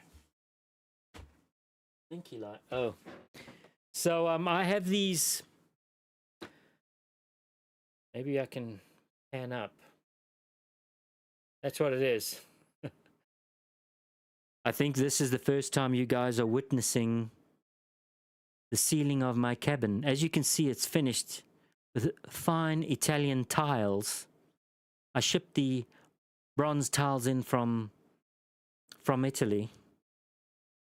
Anyways, yeah, it's a light, and one would think it's quite annoying, but I've got used to it. It's a solar light. I have two of them, and they're connected to a very small solar panel on the edge of the roof. So those are my interior lights that I use most evenings. And so when they're charging, they flash like that. I know that is that really necessary, but that's how they came. I had no idea in the description before I bought them. Nowhere in the description was there notice that they blink like this, but I don't notice it anymore. So when it gets dark outside, the blinking stops. So they're basically letting me know they charge, and those two lights came with a remote control. And Tomahawk, let's just say remote controls for your lights are probably the worst thing to have, because there's nothing worse than not being able to find your remote control to put the lights on. It's like another thing I have to constantly know where it is, particularly in the evenings if I need to wake up and reach for the light. There's no switches anywhere. It's only the remote control light that remote control that came with it. So that's the only way to turn them on and off. But otherwise, they worked well now. I've had them for about a year, and sadly, I threw the instructions away after putting them up because there's a whole bunch of buttons on the remote controller, and somehow I've activated the auto feature. So every night they come on automatically, whether I'm here or not, as soon as it gets dark, which sometimes is not ideal. Like I don't want my lights on unless I need them. If I'm not sure, like if I get back late in the evening, or which doesn't really happen often, but I mean, it's a safety feature in a way. You know, lights come on and I'm not sure. Somebody may think I'm here, but the problem is I can't figure out how to turn it off now. It's like constantly on auto, and I have no instructions for it. But princess problems again. But they do a great job. My whole electrical system in here is, well, I'll be honest, this would be a good book, Electrical Systems for the Poor Man. So everything's DC here, and most of it charges with, you know, USB charging, and all DC, 12 volt. And so I don't have any complicated electrical systems in here. It's not necessary. And I've lived like this for many, many, many years. And there's never a time where I feel like I need a complicated DC to AC conversion. It's just, it's not anything I have a desire for, need or want. So all this 12 volt stuff, cheap lighting. You know, lighting's come such a long way too now. It's so affordable to light up a space now using solar. It's really quite affordable.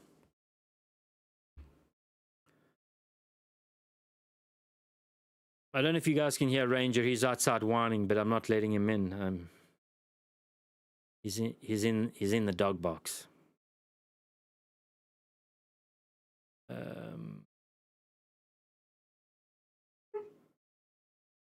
Manlets. I must have. I'm having a blonde moment. Family plan. Stupid autocorrect. A manlet. Okay, gotcha. Droidian, I've been to San Angelo, Texas. Known to be very clean. Love West Texas. Yeah, I've driven through Texas. Actually, Texas was the first place I ever got a speeding ticket. I was 20 years old. I'd been in Vail, Colorado. It was winter. I'd gone to Vail, Colorado to learn how to snowboard. I think I've told you guys this story. I bought a snowboard and all the gear in Florida. I'd never been in snow before, and so I thought it would be a great idea just to buy a snowboard and gear in Florida and then drive to Colorado to go just figure out how to snowboard. Long story short, my car broke down. I didn't get to snowboard except one day on driving out of the Colorado Rockies. I stopped on the side of the highway and put my gear on, got the snowboard. I'd never got on a snowboard before. I didn't get to do it in Vail because my car broke down. And so I decided I was going to hike up this mountain on the side of the highway and just go like I would snowboard down.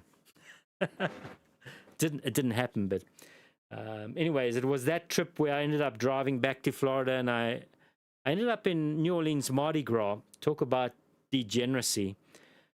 But I went through Texas and I got a speeding fine in the middle of nowhere, guys. I was hours from any town. Of course, this is back in the day when I didn't have a smartphone, so I had a book with maps, one of those map books you'd have in your car, and so I was hours away from any town, middle of nowhere, no farms, no gas stations, nothing, and I was just doing my thing, cruise control. I had this little Mazda RX-7 at the time. Was new with a rotary engine. It was kind of sporty. Now I'm in the middle of nowhere, cruise control, and all of a sudden a cop just appears from nowhere behind me, these flashing lights. There wasn't even a house to be seen, and so that was my first speeding ticket in America.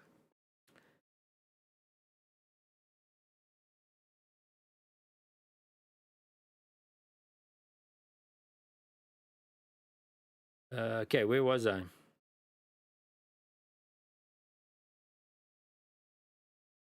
Digging bar is a great workout. Oh yeah, that's digging bar, upper body workout supreme, especially if you're peeling logs or digging holes, doing a fence line with one of those poles just hammering all day. A great upper body workout for sure. Dorian, you need to work on those fine Italian ceilings. my fancy Kekistan ceiling. That's what I'm calling it. It's a Kekistan ceiling. Mystery solved. Yeah, okay. Flashing red lights. You tell me there's a red light behind me, Tomahawk. I immediately, the hairs on the back of my neck stood up there. Should not be any red lights behind me. I felt momentarily a little anxious when you said that. Jordy, in the book, do you keep a journal? No, I'd never keep a journal. Don't you know people find journals, other people's journals, then make them public? It's the last thing I'd want leaking out is my journal. Speeding ticket RX-7, cool. That town needed some money. Jordan, there wasn't any town for a couple hours. I have no idea where that cop came from. He was out there up to no good.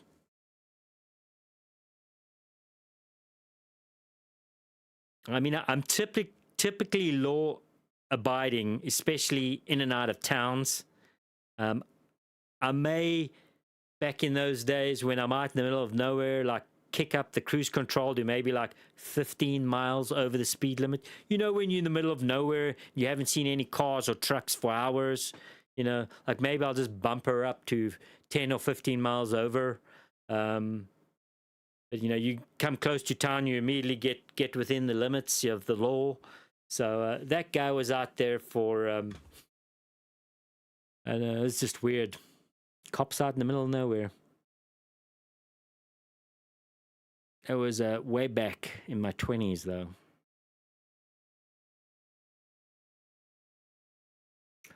Okay, well, guys, it's 8:50. Jeez, it's almost 9 o'clock, guys. I think we're going to wrap things up. Now, for some of you in the East Coast there and further over, you're a couple hours ahead, so it's getting late. I've been doing this for a while now, and we definitely got to give Ranger a run, or tonight might be a little troublesome. I see he's out there now, and the nose is going, and I need to get some water up the mountain. So I really appreciate it, guys. It was good hanging out with you, and it's really nice to see familiar names and a couple new ones. So I thank you, guys, and also the couple of you that helped me out last week on the last stream. Thank you so much for helping out, guys. And Tomahawk, Mr. Gas, I will get back to you on that question you had for me. I need to research it and see how I can do that. And who else? Yeah, all of you. Thank you for hanging out. I am not kidding when I say more words came out of my mouth in the last 3 hours than have in the last 2 weeks. Maybe more, actually. When last couple Sundays ago, I was at church and I got to speak to some people, but I don't get to talk a lot up here. So it's you guys. It's all you. I'll go back to my whiny dog and the sound of quail and chickens and crickets. Yeah, we're going to shoot for next week, guys. Hopefully, I should have some camping footage and some more interesting stuff than me being a weirdo around my cabin.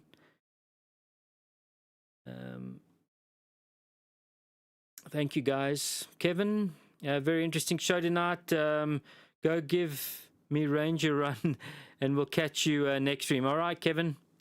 We're going to do that. He definitely needs a run. Thank you for hanging out, Kevin. Hope all is well for you, mate. I think you're always the first one on the stream, sir. If I don't see Kevin pop up or Mr. Ardiford here in the first few seconds of firing up the stream, I'm going to be concerned. So you guys are the foot soldiers. All right, who else? What else we got? Did I miss anything important? Anything critical? No. Quick little look, see.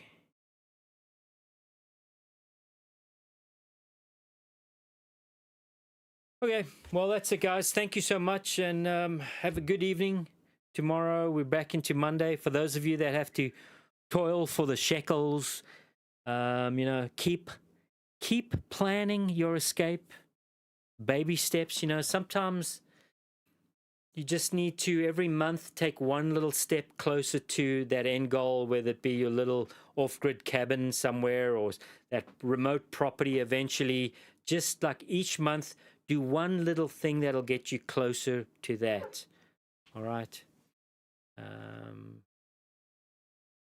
Okay, guys, take it easy. See if I remember how to shut down the stream. You guys have a good week, and we'll hopefully see you next weekend. Tomahawk, take it easy, mate. Good to see you, sir. Thank you. No work tomorrow. Holiday. Is tomorrow a holiday, guys? Did I miss something? What is tomorrow, Tomahawk? I mean, I barely know what day of the week it is. Quite often I have to, go and find my phone somewhere and, look at the screen and say, oh, it's Wednesday. Oh, not for everybody. Okay. All right, guys. Take it easy. Thank you. And on that note, I'm finally going to hit the button over here. We'll see you guys. Cheers. Oh, Memorial Day. Well, that's a big one. I should know that. Okay, guys. Cheers.